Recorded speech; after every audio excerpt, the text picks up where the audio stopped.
அல்லேலூயா. இன்று இயேசு கிறிஸ்து உயிர்த்தெழுந்தார். அல்லேலூயா. இந்த உலகம் முழுவதும் அவருடைய உயிர்த்தெழுதலை கொண்டாடி கொண்டிருக்கிறார்கள். பெரும் திரளான மக்கள் கிறிஸ்துவுடைய உயிர்த்தெழுதலை என்ன பண்ணுகிறார்கள்? நினைவு கூர்ந்து கொண்டிருக்கிறார்கள். இதன் மத்தியில் இன்னைக்கு இருக்கக்கூடிய நவீன உலகத்தில் பலவிதமான மீடியாக்கள், செய்திகள், பல கருத்துக்கள், பல குழப்பமான சிந்தைகள் இன்னைக்கு மக்கள் மத்தியில் காணப்படுகிறது. இயேசுனுடைய உயிர்த்தெழுதலை குறித்து அநேக கேள்விகள் கேட்கப்படுகிறது. வேதத்தின் வெளிச்சத்திலும் அடிப்படை உண்மைகளிலும் இருந்து இயேசு எப்படி உயிர்த்தெழுந்தார், அவருடைய உயிர்த்தெழுதல் மூலம் நடந்தது என்ன, அந்த உயிர்த்தெழுதலின் மூலம் நான் என்ன பாடத்தை நான் கற்றுக்கொள்ளுகிறேன், உயிர்த்தெழுந்த இயேசு இன்றைக்கும் எப்படி தம்மை திருஷ்டாந்தப்படுத்துகிறார். இயேசு ஏதோ உயிர்த்தெழுந்தார் என்கிற செய்தி வெறும் சரித்திரத்தில் நடந்த ஒரு சம்பவம் மாத்திரம் அல்ல. இயேசு எல்லா விதங்களிலும் இன்றைக்கும், அன்றைக்கு மாத்திரம் இல்லை, இன்றைக்கும் தம்மை உயிரோடு இருக்கிறவராக அநேகருக்கு திருஷ்டாந்தப்படுத்தி தம்மை காண்பித்துக் கொண்டுதான் இருக்கிறார். அல்லேலூயா. பல காரியங்களின் மூலமாக, பல சூழ்நிலைகளிலே எனக்கும் அவர் தம்மை உயிரோடு இருக்கிறவராக தம்மை திருஷ்டாந்தப்படுத்தி காண்பித்திருக்கிறார். அதுதான் சபையினுடைய சரித்திரமே அங்கிருந்து தான் ஆரம்பிக்கிறது. சபையினுடைய சரித்திரம் எப்படி ஆரம்பிக்கிறது? அப்போஸ்தலர் 1ஆம் அதிகாரத்தில் சபையினுடைய சரித்திரத்தில், அப்போஸ்தலர் 1ஆம் அதிகாரத்தில் மருத்துவராகிய லூக்கா அதை குறிப்பிட்டு எழுதுகிறார். அப்போஸ்தலர் 1ஆம் அதிகாரம் முதல் ஒரு சில வசனங்கள். தியோப்பிலுவே, இயேசுவானவர் தாம் தெரிந்து கொண்ட அப்போஸ்தலருக்கு பரிசுத்த ஆவியினாலே கட்டளையிட்ட பின்பு அவர் எடுத்துக்கொள்ளப்பட்ட நாள் வரைக்கும் செய்யவும் உபதேசிக்கவும் தொடங்கின எல்லாவற்றையும் குறித்து முதலாம் பிரபந்தத்தை உண்டு பண்ணினேன். ஒரு பெரிய சரித்திரத்தை நான் எழுதுகிறேன் அப்படின்னு மருத்துவராகிய லூக்கா அங்கே வரையறுக்கிறார். அவர் பாடுபட்ட பின்பு 40 நாள் அளவும் அப்போஸ்தலருக்கு தரிசனமாகி தேவனுடைய ராஜ்யத்துக்குரியவைகளை அவர்களுடனே பேசி அநேகம் தெளிவான திருஷ்டாந்தங்களினாலே அவர்களுக்கு தம்மை உயிரோடு இருக்கிறவராக காண்பித்தார். ஒரு ஆமென் சொல்லுவோமா? இன்றைக்கும் இது உண்மை. இன்றைக்கும் அநேக தெளிவான திருஷ்டாந்தங்களினாலே அவர் அவரை விசுவாசிக்கிறவருடைய பிள்ளைகளுக்கு, அவர் மீது பக்தி உள்ளவர்களுடைய பிள்ளைகளுக்கு, அவரால் தெரிந்து கொள்ளப்பட்டவர்களுக்கு தம்மை உயிரோடு இருக்கிறவராக அவர் காண்பிக்கிறார். அல்லேலூயா. வாழ்க்கை முழுவதும் அறியாமையில் இருந்து இயேசு கிறிஸ்துவை பற்றி ஒன்றும் தெரியாமல், ஆனால் ஒரு பக்தியில, ஒரு உறுதியில இருக்கிற எந்த ஒரு மனிதனுக்கும் தன்னை அவர் வெளிப்படுத்துகிறார். வேதம் சொல்லுகிறது, பக்தி உள்ளவனை கர்த்தர் தமக்காக தெரிந்து கொண்டார். கடந்த நாட்களிலே பிரபலமாக காட்டப்பட்ட ஒரு காணொளி. அது என்னன்னா, ஒரு 90 வயது மதிக்கத்தக்க இஸ்லாமியர் இயேசுவை மரணப்படுக்கையில் இருக்கும்போது பார்க்கிறார். பார்த்து நான் அவரை பார்த்தேன்னு கதறார். அப்புறம் அவர் நல்லா மறுபடியும் வந்து ஆண்டவரை சாட்சி சொல்றார். அப்ப என்னன்னா, இயேசு அன்னைக்கு தான் தம்மை உயிரோடு இருக்கிறவராக அநேக திருஷ்டாந்தங்களால காண்பித்தவர் அல்ல. இன்றைக்கும் அவர் தம்மை அநேக திருஷ்டாந்தங்களாலே தம்மை உயிரோடு இருக்கிறவராக காண்பித்துக் கொண்டிருக்கிறார். கரங்களை தட்டி அவரை மையப்படுத்துவோம். அல்லேலூயா. அவர் இன்றைக்கும் ஜீவிக்கிறார். இயேசு உயிர்த்தெழுந்தார். அதுதான் ஆதி காலத்தில் 1ஆம் நூற்றாண்டில் கிறிஸ்து உயிர்த்தெழுந்து பரலோகத்துக்கு எடுத்துக்கொள்ளப்பட்ட பிறகு சீசர்கள் ஒருவருக்கு ஒருவர் இப்படிதான் வாழ்த்துக்களை தெரிவித்துக் கொண்டார்கள்.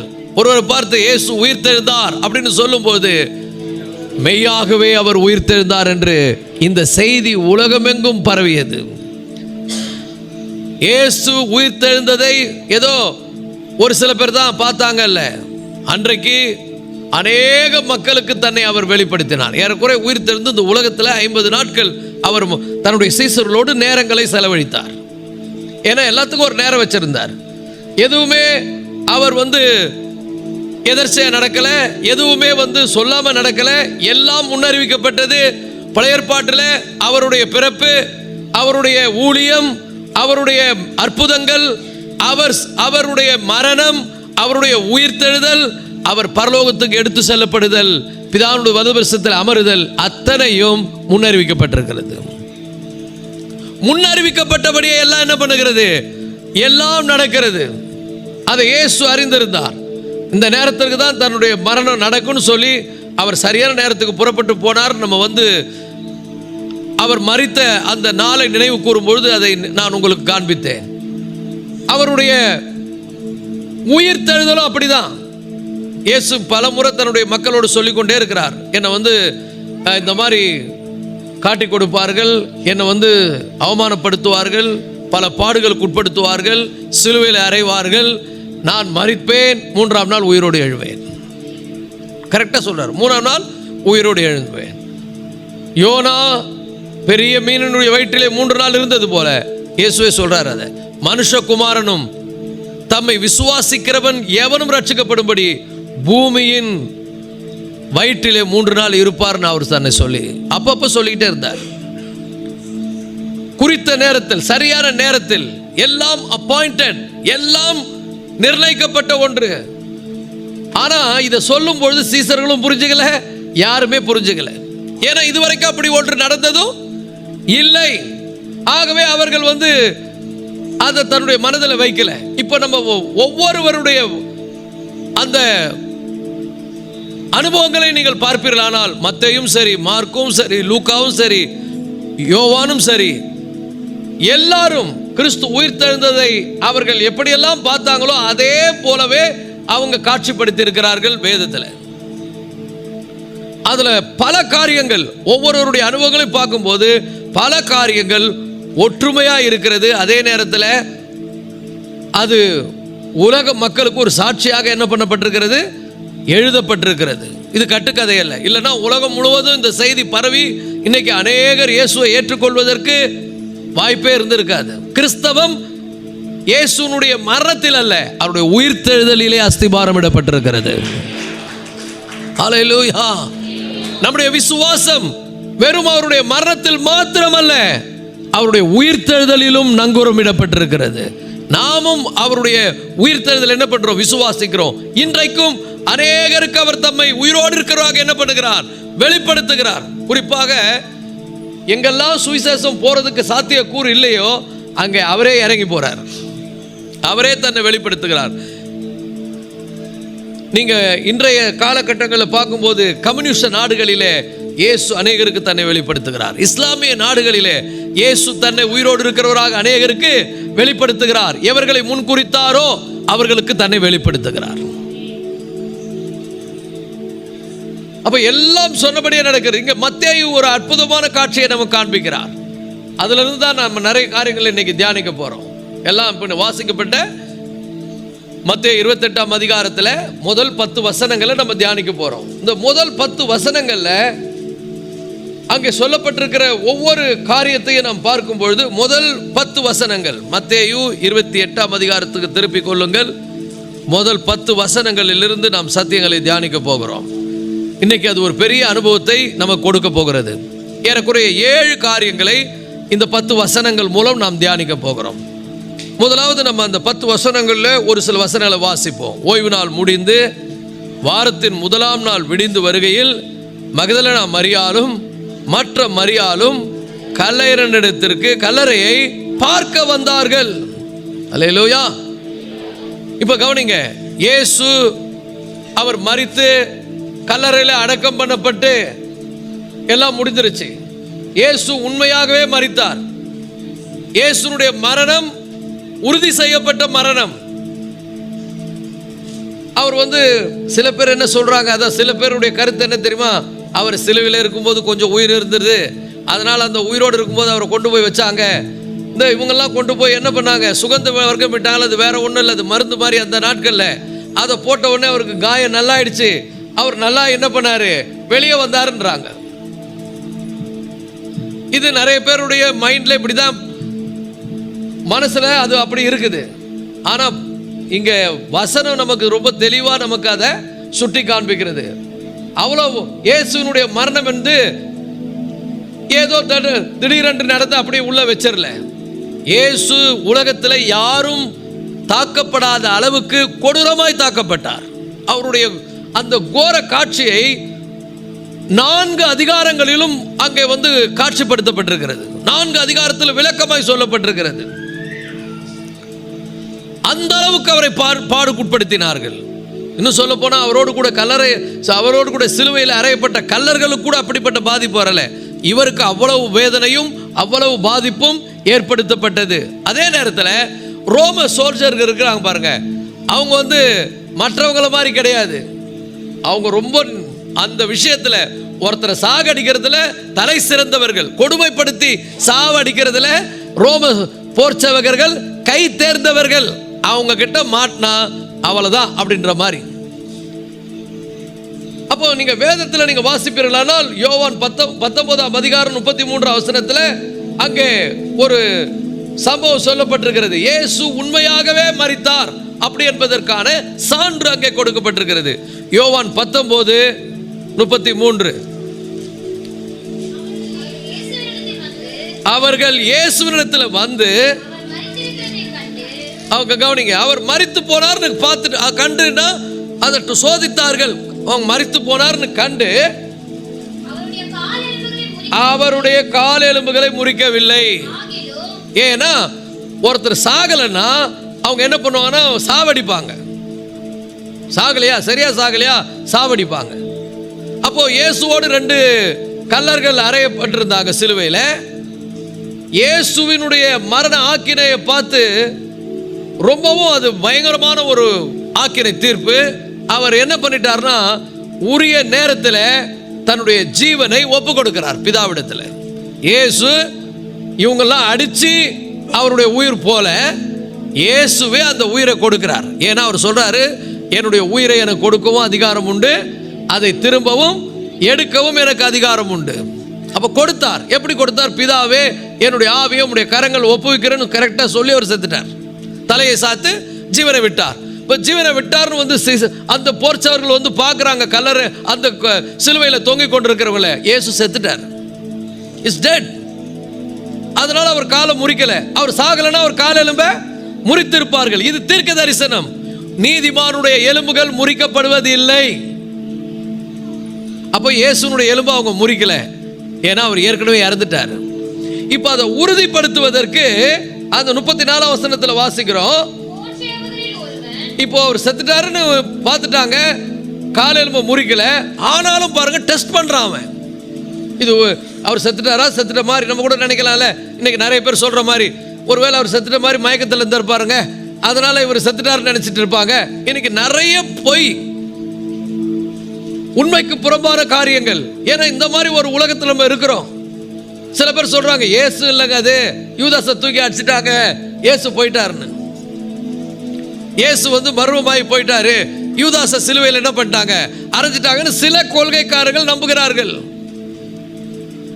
இது உண்மையா அப்படின்னா உண்மை கிடையாது. ஏன்னா சரித்திரத்தில் இயேசு வலது பக்கத்தில் இருக்கக்கூடிய கல்லனை பார்த்து சொல்றாரு, இன்னைக்கு நீ என் கூட பரதேசில இருப்பான்னு சொன்னாரு. அது எப்படி சொல்ல முடியும்? யூதா சொல்ல முடியுமா நீ இன்னைக்கு என் கூட பரதேசில இருப்பேன்னு?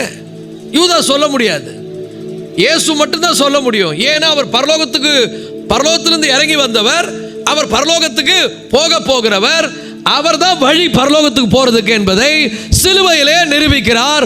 ஒரு கல்லன் மனம் திரும்புகிறான், அவனை பார்த்து சொல்றாரு, இன்னைக்கு நீ என் கூட பரலோகத்தில் இருப்ப, பரதேசியில் இருப்பாய். அப்ப இயேசு சிலுவையில் மரிக்கும் பொழுது அது யூதாஸ் கிடையாது. யூதாஸ் அந்த வார்த்தையை சொல்லி இருக்க மாட்டார். இயேசு அவர் இறந்துட்டாருன்னு பார்த்துட்டாங்க. இருந்தாலும் ரோமர் போர்ச்சவகர்கள் சாதாரணமானவர்கள் அல்ல. அவர்கள் என்ன பண்றாங்க பாருங்க, 34ஆம் வசனத்தில் வாசிக்கிறோம். ஆகிலும் அவர் செத்துட்டாரு, ஆனாலும் கூட போர்ச்சவர்கள் ஒருவன் ஈட்டினாலே அவருடைய விழாவிலே குத்தினான். அதாவது ஹார்ட் இருக்கிற இடத்துல கரெக்டா பஞ்ச் பண்றாங்க. ஏன்னா அவங்களுக்கு அதுல கை தெரிந்தவங்க. இந்த ஆடு மாடெல்லாம் வெட்டுறவங்கள பாருங்க, எக்ஸ்பர்ட். அதில் எப்படி தோல் உரிக்கணும், எங்கே கொலை இருக்குது, எங்கே கிட்னி இருக்குது எல்லாம் தெரியும். பீஸாக எடுப்பாங்க, எங்கே அர்த்தம் அது சாவன்னு தெரியும். அவங்க கொலைக்காரனுங்க, அவங்களுக்கு தெரியும் இவர் செத்துட்டாரா இல்லையான்னு பார்க்கறதுக்கு. சரியாய் அவருடைய இருதயம் இருக்கிற இடத்துல ஈட்டினால ஒரு சொருறான் பாருங்க. அப்போ செத்துட்டார் என்பதை யோவான் உறுதிப்படுத்துறார். அவர் is dead, is completely dead. அப்ப என்ன வாசிக்கிறோம்? உடனே ரத்தமும் தண்ணீரும் புறப்பட்டது. ரத்தம் வரலங்க, ரத்தமும் தண்ணியும் புறப்பட்டது. ஒரு டெட் பாடியில நீங்க செத்து ஒரு சில மணி நேரத்தில் ஒரு மனிதனுடைய உடம்புல இருந்து ரத்தம் வெளிப்பட்டா அது வெறும் ரத்தமா வராது, ரத்தமும் தண்ணீருமாகத்தான் வரும். அப்ப இயேசு உண்மையாகவே சிலுவையில் மரித்தார். அவருடைய மரணம் உண்மையானது. அவர் சும்மா அப்படியே மயக்கப்பட்டில் இருந்தார் அப்படின்னு யாராவது சொன்னா அது பொய். அதுக்கு வேதத்தில் தெளிவான திருஷ்டாந்தங்கள், ஆதாரங்கள். இயேசு ஏற்கனவே மரித்து போனார். ஏற்கனவே மரித்து போனதனால்தான் அவருடைய சரீரத்திலிருந்து வெறும் ரத்தம் புறப்படல, ரத்தமும் தண்ணீரும் அவருடைய சரீரத்திலிருந்து என்ன பண்ணுகிறது? புறப்படுகிறது. அல்லேலூயா. அப்போ அவர் மரித்து போனார். மரித்து போன உடனே அவரை கொண்டு போய் என்ன பண்றாங்க? அரிமாத்தான் ஊரானாகிய யோசேப்பு போய் அதிகாரத்தோட கேட்கிறான் பிலாத்திடத்துல. என்ன கேட்கிறான்? ஏன்னா இயேசுவை பத்தி ரகசியமாய் நன்கு அறிந்தவர்கள் இருந்தாங்க. ஒருவர் நிக்கதேமு, இன்னொன்னு இந்த அரிமாத்தியா ஊரானாகிய யோசேப்பு. இவங்க ரெண்டு பேருடைய பேக்ரவுண்டும் ஒரு பெரிய கதை இருக்குது. அது ஒரு ஹிஸ்டரி இருக்கு. எப்படி அவங்க இயேசு மேல அவ்வளவு பற்றாருனாங்க, இவங்க இயேசுவை எப்படி இவ்வளோ நேசிச்சாங்க என்பதற்கு ஒரு பெரிய பின்னணி சரித்திரம் இருக்கிறது. அது பைபிள்ல எழுதல, அது வேற ஒரு புத்தகத்துல, சரித்திர புத்தகத்துல இருக்குது. ஏன் எழுதல அப்படின்னா, எல்லாமே எழுதுனா வேதத்தை எல்லாரும் தூக்கிட்டு கையில வர முடியாது. அவ்வளோ விஷயம் இருக்குது இயேசுவை பற்றிய காரியங்கள். அதான் யோவான் எழுதுறாரு, எல்லாத்தையும் எழுதணும்னா எழுதப்படும் புத்தகங்கள் உலகம் கொள்ளாதுன்னே எழுதுறாரு. அவரை பத்தி சொல்லணும்னா அவ்வளோ விஷயம் இருக்குது. இன்னைக்கு ஒன்றும் இல்லாதவங்களை பற்றிலாம் நிறைய சொல்லணும்னு சொல்லிட்டு இருக்காங்க. இன்னைக்கு உலகத்தில் பாருங்க, ஒன்றுமே இல்லாத ஏதோ ஒரு நல்ல காரியம் செய்தவங்களை பற்றி என்னமோ சொல்கிறாங்களே. ஆனால் இயேசுவை பற்றிய செய்தி சொல்கிறாரு. அவர் செய்ததெல்லாம் கேட்டிங்கன்னா நிறைய இருக்குதுங்க. அதை எழுதணும்னா உலகம் கொள்ளாது, அவ்வளவு காரியங்கள். ஆகவே தான் பரிசுத்த வேதம் ரொம்ப பிரபலமானது. சரித்திரத்தில் அநேகர் படிக்கிறது காரணம் என்னன்னா, இது மாதிரி ஒரு நூலை நீங்க பார்க்கவே முடியாதுன்றாங்க. எல்லாவற்றிலும் கிராமர்ல இருந்து ஒரு சரித்திரம் எழுதணும்னா இதை படிங்க. எந்த சம்பவத்தை எப்படி பிரசன்ட் பண்ணணும், ஒரு பெரிய விஷயத்தை ஒரே ஒரு வசனத்தின் மூலம் அடக்குகிற ஒரு ஞானம் இந்த வேதத்தை எழுதினவர்களுக்கு தேவன் தந்தாருள்ளார். நம்ம ஆளுங்களை விட்டா கதை கதையாக எழுதியிருப்பாங்க, அது நல்லா வராது. இது என்ன தேவையோ அதை மட்டும் பரிசுத்த ஆவியானவர் தன்னுடைய மக்களுக்கு தெளிவுற உணர்த்தி தெளிவுபடுத்தி எழுதியிருக்கிறார். அப்போ இயேசு மரித்த பிறகு அரிமாத்தா ஊரானாகிய யோசேப்பு பிலாத்தினிடத்தில் தைரியமாய் போய் சரீரத்தை என்ன பண்றான்? கேட்கிறான். அவரை சீக்கிரம் கொடுத்துருவாங்களா? அவரை சிலுவையிலிருந்து இறக்குறாங்க. அப்புறம் அவரோடு கூட சில பேர்லாம் சேர்ந்து கொள்ளுகிறார்கள். அரிமாத்தான் ஊரானாகிய யோசேப்பும் நிக்கதேமும் இன்னும் ஒரு சில பேரும். ஏன்னா அவர் மேல அவ்வளோ விசுவாசம். அவர் ரொம்ப நல்லவர், அவர் அற்புதமானவர், அவரை பற்றி ஒரு வெளிப்பாடு அவங்களுக்கு இருந்தது. இதெல்லாம் தீர்க்க தரிசனத்தின்படி துல்லியமாய் நடந்து கொண்டிருக்கிறது. ஏன்னா ஏசாயா தீர்க்கதரிசி சொல்லுகிறான், எங்கள் மூலமாய் கேள்விப்பட்டதை விசுவாசிக்கத்தக்கவன் யார்? சொல்ல போறது யார்? நம்ப போறாங்க? கர்த்தருடைய புயம் யாருக்கு வெளிப்பட்டது? இளங்கிளையை போலவும் வறண்ட நிலத்திலிருந்து துளிர்க்கிற வேரை போலவும் அவனுக்கு முன்பாக எழும்புகிறார். அவருக்கு அழகும் இல்லை, சௌந்தரியம் இல்லை. டீட்டெயிலா எழுதுறார். ஒரு வறண்ட நிலத்துல, ஒன்றுமே இல்லாத ஒரு வறட்சியான இடத்துல, எல்லாம் காய்ந்து போயிருக்கிற இடத்துல திடீர்னு ஒரு பச்சை எழும்புனா எப்படி இருக்கும்? அது மட்டும் தனியா தெரியும். இயேசு கூட பாவத்தால் இந்த உலகம் காய்ந்து கருவடா இருக்கிற இடத்துல பரிசுத்தம் உள்ளவராய் ஒருவர் எழும்புகிறார். அவர் எல்லாருக்கும் பார்க்கும்போது அவர் தனியா தெரிகிறார். இவர் வித்தியாசமானவர், இவர் எல்லாரும் மாதிரி கிடையாது. Is a different person. அவருடைய டீச்சிங் டிஃப்ரெண்ட், அவருடைய வாழ்க்கை டிஃப்ரெண்ட், அவர் செய்த செயல்கள் டிஃப்ரெண்ட், எல்லாமே டிஃப்ரெண்ட். யாருமே அவரை மாதிரி வாழல, யாரும் அவரை மாதிரி செய்யல. அவ்வளவு அற்புதமானவர். ஒரு ஆமென் சொல்லுவோமா? அவ்வளவு அற்புதமான தேவன். அப்போ அவருடைய சரீரத்தை கேட்டு வாங்கி, சரீரத்தை அவ்வளோ சீக்கிரம் கொடுக்க மாட்டாங்க. ரோமன் சோல்ஜர்ஸ் செக் பண்ணி அவர் கம்ப்ளீட்டாக டெட் ஆகிட்டாரு, அதை கொடுக்குறாங்க. அவன் அரிமாத்தான் ஊரானாகிய யோசேப்பு தனக்கு வெட்டி இருந்த ஒரு புது கல்லறை, இதுவரைக்கும் யாரும் அதில் அடக்கம் பண்ணதே இல்லை. அது வேதம் ரொம்ப திட்டமும் தெளிவுமாய் சொல்லுகிற ஒரு புது கல்லறை. அதில் அவன் என்ன பண்ணுறான்? மெல்லிய துப்பட்டியை கொண்டு அவருடைய சரீரத்தை என்ன பண்றான், அவன் வந்து சுத்தி சரியா அந்த கல்லறையில், அந்த தோட்டத்துக்கு அருகாமையில் இருந்த கல்லறையில் என்ன பண்றான், இயேசுவை அடக்கம் பண்றான். அதை வந்து சீசர்களும் ஸ்திரீகள், சில ஸ்திரீகளும் பார்க்குறாங்க. இந்த சம்பவம் நடந்த போது சீசர்களை எஸ்கேப் ஆயிட்டாங்க, நிறைய பேர் இல்லை. இந்த பெண்களுக்கு இருக்கிற தைரியம் இருக்குது பாருங்க, அது ஆண்களுக்கு கிடையாது. சில நேரத்தில் ஆகும்னு பேசுவாங்க, ஆனால் சூழ்நிலை வந்த உடனே ஆண்கள் பறந்துடுறாங்க. ஆனால் பெண்கள் எதுவாக இருந்தாலும் பார்க்கலான்னு நிற்கிறாங்க. பெண்களுக்கு கை தட்டிக்கிறாங்க, எதுவாக இருந்தாலும் பார்க்கலான்னு நிற்கிறாங்க. இல்லை, அதில் ஒரு பெரிய ரகசியம் இருக்குது, நான் சொல்கிறேன் பாருங்க. இன்னைக்கு அதை பற்றி பார்க்க போகிறோம். ஸோ நல்லா புரிந்து கொள்ளுங்கள், இயேசு கிறிஸ்துனுடைய அந்த உயிர்த்தெழுதலுடைய வல்லமை எப்படி நம்ம புரிந்து கொள்ள முடிகிறது? அவருடைய மரணத்தை பாருங்க. அவர் வந்து அந்த கேடு அடைந்தார், அவ்வளவு பாடுபட்டார், அவ்வளவு வேதனைகளை சகித்தார். அவர் தன்னுடைய ஜீவனை ஒப்பு கொடுத்து சிலுவையில மரித்தார். மரணம் உறுதி செய்யப்பட்டது. உறுதி செய்யப்பட்ட பிற்பாடு அவருடைய சரீரம் ஒப்படைக்கப்பட்டது. அவர் சரீரத்தை துணிகளிலே சுற்றி தனக்குன்னு வெட்டியிருந்த கல்லறையில அரிமாத்தான் ஊரானாகிய யோசேப்பு என்ன பண்ணுகிறான், உள்ளே வைத்து அடக்கம் பண்ணி விடுகிறான். உள்ள வச்சு மூடிடுறான். எல்லாம் போயிட்டாங்க. ஏன்னா அன்னைக்கு வந்து ஓய்வு நாள் ஆரம்பமாகிறதுனால, யூதர்களுடைய ஓய்வு நாள் ஆரம்பமாகிறதுனால அந்த நாளில் எதுவும் பண்ணக்கூடாது, எல்லாம் போயிட்டாங்க. இப்போ நடந்தது என்ன?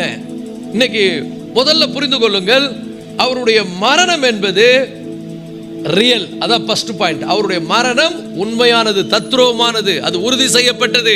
அவர் மரித்தார். ரெண்டாவது பார்த்தீங்கன்னா அவருடைய உயிர்த்தெழுதல் எப்படிப்பட்டது? அவருடைய உயிர்த்தெழுதல் மிகுந்த அற்புதமானது, மிகுந்த வல்லமை மிக்கது, தனித்துவமானது, மேன்மை மிக்கது. இது யாராலும் மனித அறிவால விளங்கிக் கொள்ள முடியாத ஒரு உயிர்த்தெழுதல். காரணம் என்னன்னு சொன்னா, தேவத்துவத்தினுடைய முழுமையும் இங்கே வேலை செய்கிறது. இதுல எல்லாம் பரிசுத்த ஆவியானவர், பிதாவாகிய தேவன், இயேசு கிறிஸ்து, மூவரும் இந்த உயிர்த்தெழுதல்ல இன்வால்வ் ஆகிறாங்க. இயேசு தன்னுடைய ஜீவனை என்ன பண்ணாரு? ஒப்பு கொடுத்து மரித்து விட்டார். அவர் மரணம் அடைந்தார். அவருடைய சரீரம் எங்க இருக்கிறது? கல்லறையில் இருக்கிறது. அல்லேலூயா. அவருடைய சரீரம் கல்லறையில் இருக்கிறது. அவர் எங்கே? அவருடைய ஆவி வேதம் சொல்லுகிறது பாதாளத்துக்கு போகிறது. ஏன்னா இயேசு இந்த உலகத்தில் இருக்கக்கூடிய எல்லாருடைய பாவங்களுக்கும் பதிலாக மரித்தார். நம்முடைய பாவங்களை ஏற்றுக்கொண்டு மரித்ததுனால அவருடைய ஆவி பாதாளத்துக்கு போகிறது. இயேசு என்ன சொல்றாரு? என் உயிரை என்னால் கொடுக்கவும் முடியாது, திரும்ப என்னால் எடுக்க முடியும்னு சொல்றாரு. அந்த வசனத்தை நீங்க வாசித்தீங்கன்னா அவருடைய உயிர்த்தெழுதலை குறித்து வாசிக்கிறோம். 6ஆம் வசனம் மத்தேயு 28:6 வாசிக்கிறோம். அங்க என்ன செய்தி சொல்லப்படுது பாருங்க. மத்தேயு 28:6 அவர் இங்கே இல்லை, தாம் சொன்னபடியே உயிர்த்தெழுந்தார். கர்த்தரை வைத்த இடத்தை வந்து பாருங்கள். எல்லாம் சொல்லுங்க, அவர் இங்கே இல்லை. எங்க இல்லைன்னா அவர் சுடுகாட்டில் கல்லறையில் இல்லை. இன்னைக்கு அவருடைய கல்லறை இருக்குது, ஆனா அவர் அங்க இல்லை. உலகத்தில் பிறந்த அத்தனை பேரும் இன்னைக்கு கல்லறையில் இருக்கிறார்கள். பிறக்க போகிறவர்கள் கல்லறையில் இருப்பார்கள். இப்ப இருக்கிறவர்கள் கூட அவருடைய வருகை தாமதித்தால் கல்லறையில் இருப்பார்கள். ஒரு ஆமென் சொல்லுங்க. பக்கத்தில் பார்த்து சொல்லுங்க, உலகத்தில் பிறந்த ஒவ்வொரு மனிதனும் கண்டிப்பா கல்லறையில் இருப்பான். கல்லறையில் தான் இருக்கணும். ஏன்னா அவனுக்கு மேல, அவன் தலை மேல அது விழுந்திருக்குது. ஒரே தரம் மரிப்பதும். அவர் வருகை அவருடைய வருகை தாமதித்தால் அவர் வர வரைக்கும் அங்கதான் இருக்கணும். கொஞ்சம் கற்பனை பண்ணி பாருங்க. ஆனா இவரை வந்து இவர் சொல்றாரு, என் உயிரை கொடுக்கவும் முடியாது, நான் திரும்பவும் எடுக்க முடியும். அதனாலதான் இந்த வசனத்துல வாசிக்கிறோம், அவர் தாம் சொன்னபடியே உயிர்த்தெழுந்தார். அவர் இங்க இல்லை. அந்த வசனத்தை கவனிங்க. அவர் இங்க இல்லை, அவர் சொன்னபடியே உயிர்த்தெழுந்தார்னு சொல்லிட்டார் முன்னாடியே. இன்னைக்கு உலகத்தில் சொல்றாங்க, நாங்க சொல்றது தான் செய்வோம், செய்யறது தான் சொல்லுவோம் அப்படின்னு சொல்லுவாங்க, செய்ய மாட்டாங்க. ஆனா இவர் எதை சொன்னாரோ அதை சொன்னபடியே செய்வார். ஒரு ஆமென் சொல்லுங்க. பக்கத்தில் பார்த்து சொல்லுங்க, ஒரு சொல்லபடியே செய்கிறவர். அல்லேலூயா. எல்லாம் பக்கத்தில் ஷேக் பண்ணி சொல்லுங்க, அவர் சொன்னபடியே உயிர்த்தெழுந்தார். கொஞ்சம் முகத்தில் வந்து கொஞ்சம் கலையை காமிங்க. சொல்லுங்க, அவர் சொன்னபடியே உயிர்த்தெழுந்தார். எல்லா இடத்துலையும் சொல்லிட்டே வர்றார். எங்கேயுமே அவர் மறைக்கல. அவருக்கு தெரியும். ஏன்னா அவர் கொடுக்கவும் முடியும், அதை எடுக்கவும் முடியும். நம்ம எல்லாம் ஒரு முறை உயிரை கொடுத்துட்டா திரும்ப எழுந்துக்க முடியாது. நம்மளை எழுப்புறதுக்கு அவர் வந்தாதான் எழுப்ப முடியும். ஏன்னா அவர் மரணத்துக்கும் பாதாளத்துக்குரிய திறவுகோலை உடையவராய் இருக்கிறார். அவரே உயிர்த்தெழுதலும் ஜீவனுமாய் இருக்கிறார். அவர் மரித்தேன் சதா காலங்களிலும் உயிரோடு இருக்கிறேன் என்று சொன்னவர். உலகத்தில் ஒவ்வொரு மனிதனையும் உயிரோடு இருக்கக்கூடிய சக்தி அவருக்கு தான் இருக்குது. அவருக்கு தான் அது இருக்குது. அவர் தான் உயிர்த்தெழுந்த கர்த்தர். இயேசு ஏன் உயிர்த்தெழுந்தார்னா உலகத்தில் எவனையும் அவர் எழுப்ப முடியும். அந்த சக்திக்கு அவர்கிட்ட தான் இருக்குது. நான் தாவீதின் திறவுகோலை உடையவன் என்று சொல்றார். ஒரு ஆமென் சொல்லுங்க. ஒருவரும் பூட்டக்கூடாதபடி திறக்கிறவர், ஒருவரும் திறக்கக்கூடாதபடி பூட்டுகிறவர். அவர்கிட்ட தான் சக்தி இருக்குது. ஸோ இயேசு நல்லா புரிந்து கொள்ளுங்கள். நான் உயிர் தெழுவேன்னு சொல்லிக்கினே வந்தார். சீசரில் பார்த்து சொல்றாரு, என்னை இந்த மாதிரி நான் பாவிகளான மனுஷர்கள் கையில் ஒப்பு கொடுக்கப்படுவேன். அவர்கள் என்ன பண்ணுவாங்க? சிலுவையில் அறைந்து கொல்லுவார்கள். ஆகிலும் நான் 3ஆம் நாள் உயிரோடு கூட எழுந்திருப்பேன். யோவான் 10:18 சொல்றாரு, I have power to take it up again அப்படின்னு சொல்றார். I have power to take it up again. என்ன மாதிரி ஒரு வார்த்தையை பயன்படுத்துறார் பாருங்க. அதை திரும்பவும் எடுக்க எனக்கு அதிகாரம் உண்டு என்று தமிழில் வருகிறது. ஆங்கிலத்தில் சொல்லப்படுகிறது, எனக்கு வல்லமை இருக்கிறது. ஹalleluya. I have take it up again. என் உயிரை நான் அவர் தான் கொடுக்கிறார். எப்படி கொடுத்தாரு சிலுவையில்? அவரை கொடூரமா அடிச்சாங்க, அதனால உயிர் போச்சு. நம்மளெல்லாம் யாருன்னா கொடூரமா அடிச்சா உயிர் போகும். ஆனால் அவரை யாரும் உயிரை எடுக்கல. அவர் எனக்காக உயிரை கொடுத்தார், தம்முடைய ஜீவனை கொடுத்தார். பிதாவே, என் ஆவியை உம்முடைய கரங்கள் ஒப்பு கொடுக்கிறேன் என்று சொல்லி தலையை சாய்த்து ஜீவனை விட்டார். உயிர் போச்சு இல்லை, இயேசு சிலுவையில் உயிர் போயிடுச்சு அப்படின்னு யாரும் படிக்கவே முடியாது பைபிளில். எங்கேயாவது படிக்கிறீங்களா? இயேசு சிலுவையில் தொங்கிக் கொண்டிருக்கும் போது உயிர் போயிடுச்சு இல்லை, அவர் உயிரை விட்டார். அவர் உயிரை கொடுத்தார். உயிரை கொடுத்தவர் அவர் தான். சில பேர் சொல்லுவாங்க, நான் உனக்காக உயிரையே கொடுத்தேன்னு. கொஞ்ச நாளில் உயிரை எடுப்பாங்க அவங்க. இவர் எப்பவுமே உயிரை கொடுக்கிறவர். இன்னைக்கு கூட உன் வாழ்க்கையில் செத்து போன காரியங்களை உயிரோடு எழுப்பக்கூடிய வல்லமை அவருக்கு இருக்கிறது. இன்றைக்கும் உயிரோடு எழுப்புகிறவர். ஹல்லேலூயா. அவருக்கு அந்த அதிகாரம் இருக்கிறது. அவர் அந்த வல்லமை உள்ளவர். அவர் அந்த மகத்துவமான தேவன். அதனாலதான் அவர் சொல்லுகிறார். யாருமே சொல்லல. உலகத்தில் எத்தனை பேர் வந்தாங்க, எவ்வளவு பேரை கடவுள்னு சொல்லி வணங்குறாங்க. யாராவது ஒருத்தர் நானே உயிர்த்தெழுதலும் ஜீவனுமா இருக்கிறேன்னு சொல்லி இருக்கிறாங்களா? நான் என்றென்றும் வாழ்கிறவர், நான் உயிர்த்தெழும் சக்தி கொண்டவர்னு யாருமே சொல்லல. இயேசு சொன்னார். அதனால தான் அந்த வசனத்தை மத்தேயு சொல்றாரு. இயேசு போயிட்டாருன்னு சொல்லலைங்க. வந்து பாருங்க, எல்லாரும் பக்கத்தில் பார்த்து சொல்லுங்க, வந்து பாருங்க. இன்னைக்கு இந்த செய்தி சொல்லப்பட வேண்டிய செய்தி. ஏதோ கேட்டுட்டு நீங்க போய் பிரியாணி சாப்பிட்டு தூங்குற செய்தி இல்லைங்க. எல்லாருக்கும் பங்குகளை அனுப்புங்கள். சொல்லுங்க, இன்னைக்கு இயேசு உயிர்த்தெழுந்தார். போகும்போதே சொல்லுங்க, இயேசு இன்றைக்கு உயிர்த்தெழுந்த நாள். ஹல்லேலூயா. the resurrection power, அவருடைய வல்லமை. அப்ப சொல்றாரு மத்தேயு, யோவான் 10:18 சொல்லுகிறார், I have power to take it up again. ஒரு ஆமென் சொல்லுவோமா? அதை திரும்பவும் எனக்கு எடுக்க அதிகாரம் உண்டு. ரோமர் 6ஆம் அதிகாரத்தில் நாம் ஒரு காரியத்தை வாசிக்கிறோம். இந்த உயிர்த்தெழுதல்ல பரிசுத்த ஆவியானவர் மாத்திரம் இல்ல, பிதாவாகிய தேவன் தன்னுடைய பங்கு ஆற்றுகிறார். இயேசுவுக்கே அந்த உயிரை திரும்ப எடுக்க அதிகாரம் உண்டு. அவர் கொடுக்கவும் அதிகாரம் உண்டு, எடுக்கவும் அதிகாரம் உண்டு. பட் ஆனால் திரியேக தேவன் இந்த உயிர்த்தெழுதல்ல சம்பந்தப்படுறாங்க. ரோமர் 6ஆம் அதிகாரத்தில் வாசிக்கிறோம் 4ஆம் வசனத்தில், மேலும் பிதாவின் மகிமையினாலே கிறிஸ்து மரித்தோரிலிருந்து எழுப்பப்பட்டது போல. இப்ப எப்படின்னா, இயேசு உயிர்த்தெழும் போது பிதாவுடைய மகிமை அங்கே வெளிப்படுகிறது. பிதா தன்னுடைய மகிமையை வெளிப்படுத்துகிறார். இந்த வசனத்தில் வாசிக்கிறோம், ஓய்வு நாள் முடிந்து மத்தேயு 28:1, வாரத்தின் 1ஆம் நாள் விடிந்து வருகையிலே மகதலேனா மரியாளும் மற்ற மரியாளும் கல்லறையை பார்க்க வந்தார்கள். அப்பொழுது பூமி மிகவும் அதிரும்படி. பூமி என்ன பண்ணுதா? அதிருது. எங்கெல்லாம் ஆண்டவர் பிரத்யேகமாய் செயல்பட்டாரோ அங்கெல்லாம் பூமி அதிரும்.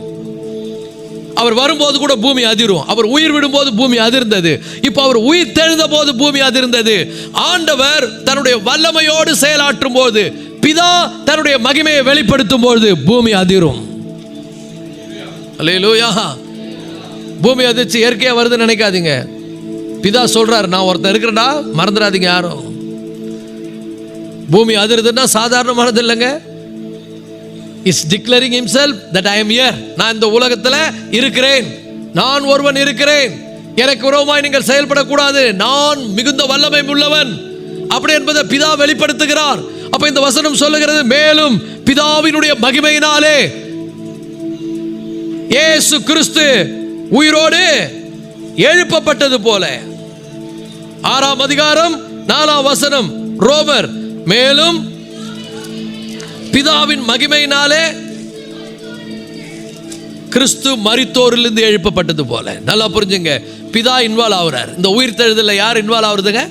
பிதாவும் இன்வால்வ் ஆகும். எல்லாரும் எல்லாம் திரியேக தேவனும் எல்லாரும் எழுந்து அதில் செயல்படுகிறார்கள். கலாத்தியர் 1ஆம் அதிகாரம் 1ஆம் வசனத்தில் வாசிக்கிறோம். கலாத்தியர் 1ஆம் அதிகாரம் 1ஆம் வசனத்தில் அங்க அப்போஸ்தலனாகிய பவுல் எழுதுகிறார், மனுஷராலும் அல்ல, மனுஷன் மூலமாயும் அல்ல, இயேசு கிறிஸ்துவினாலும் அவரை மரித்தோரிலிருந்து எழுப்பின பிதாவாகிய தேவனாலும். அப்ப பிதாவும் இதுல இன்வால்வ் ஆகிறார். இயேசுக்கே அந்த வல்லமை இருக்குது. ஏன்னா இதுல மூவர்ல யாரும் எதிலும் குறைந்தவர்கள் அல்ல. ஆனா இந்த உயிர்த்தெழுதல மூவரும் இன்வால்வ் ஆகிறார்கள். பிதாவும் இன்வால்வ் ஆகிறாரு, பரிசுத்த ஆவியானவர் இன்வால்வ் ஆகிறாரு, குமாரனும் இன்வால்வ் ஆகிறார். சோ மேலும் பிதாவின் மகிமையினாலே அவரை மரித்தோரிலிருந்து எழுப்பின பிதாவாகிய தேவனாலும். அப்ப இயேசுவை மரணத்திலிருந்து உயிரோடு எழுப்புவதற்கு பிதாவாகிய தேவன் தம்முடைய மகிமை முழுவதும் வெளிப்படுத்துகிறார். பிதாவாகிய தேவன் அங்கே செயல்படுகிறார். அதே போல இன்னொரு வார்த்தை 1 பேதுரு 1ஆம் அதிகாரம் 3ஆம் வசனம். பேதுரு என்ன சொல்றார் பாருங்க. 1 பேதுரு 1ஆம் அதிகாரம் 3ஆம் வசனம். 1 பேதுரு 1 படிங்க. நம்முடைய கர்த்தராகிய இயேசு கிறிஸ்துவின் பிதாவாகிய தேவனுக்கு ஸ்தோத்திரம். 4ஆம் வசனம், அவர் இயேசு கிறிஸ்து மரித்தோரிலிருந்து எழுந்ததினாலே. ஒரு ஆமென் சொல்லுங்க. இங்க இயேசு என்ன பண்ணாரா? மரித்தோரிலிருந்து எழுந்தார். பிதா அந்த அவர் எழும்பும் போது தம்முடைய மகிமையை வெளிப்படுத்துகிறார். பிதா தமது மகிமை முழுவதையும் அதில் இன்வால்வ் பண்ணுகிறார். இயேசு எழும்புகிறார், பிதா இன்வால்வ் ஆகிறார், பிதாவும் இன்வால்வ் ஆகிறார். அது மட்டும் இல்ல, பரிசுத்த ஆவியானவர் அதில் இன்வால்வ் ஆகிறார்.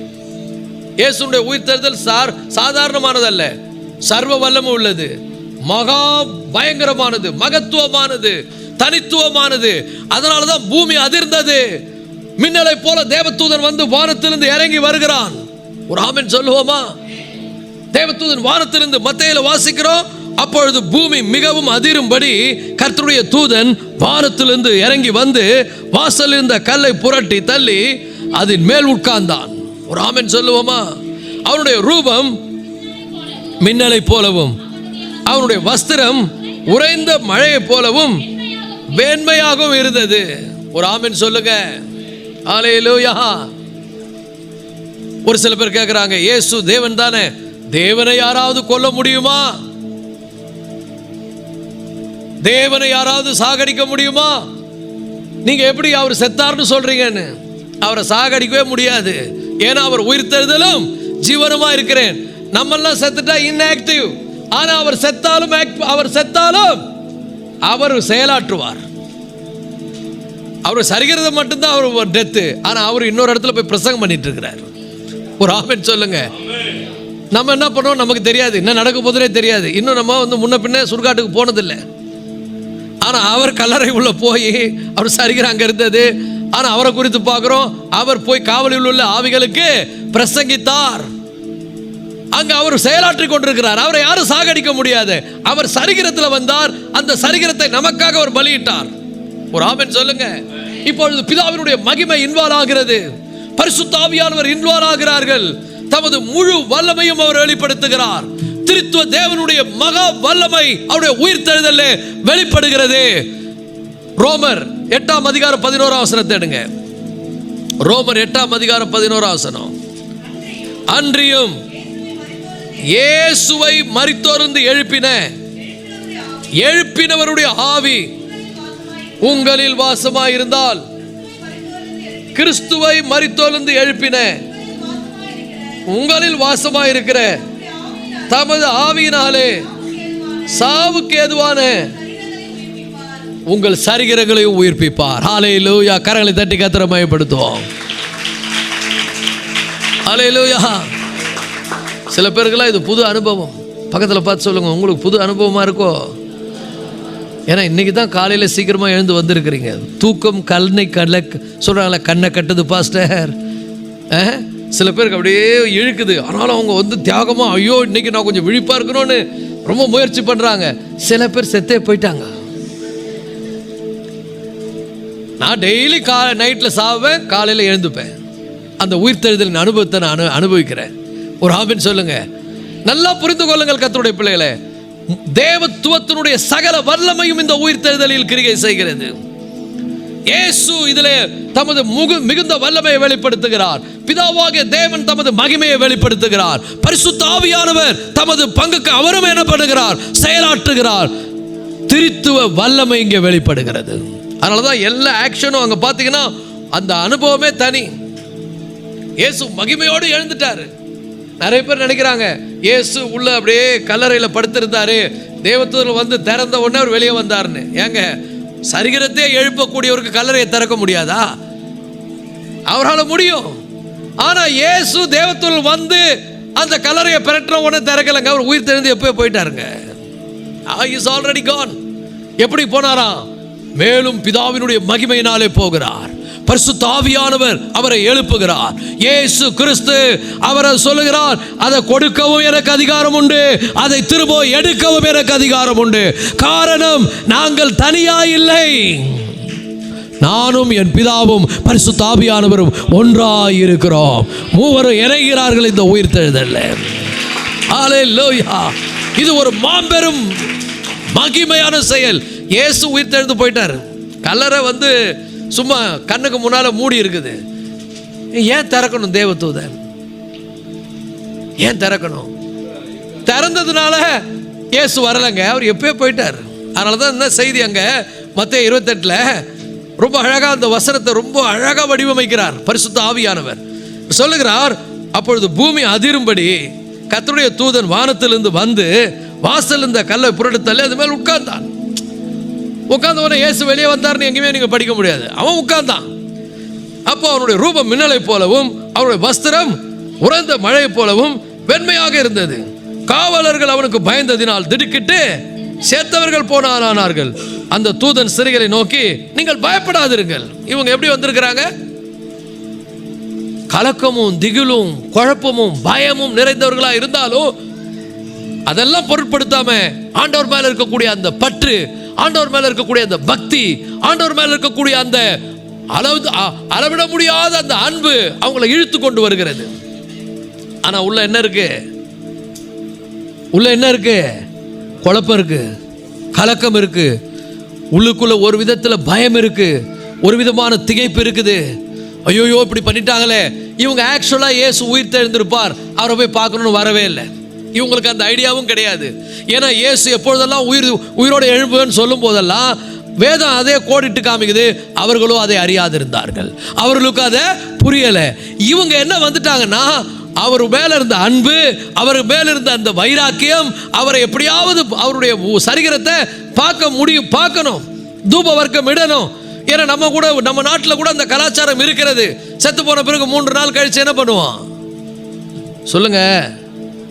இன்னும் யாரும் போகாத மாதிரி பேசுறீங்க. பால் ஊற்றுவோம். உயிரோடு இருக்கும்போது கஞ்சி கூட ஊற்ற மாட்டோம், செத்த பிறகு பால் ஊற்றுவோம். இது வந்து தொற்று வருகின்ற ஒரு பழக்கம்.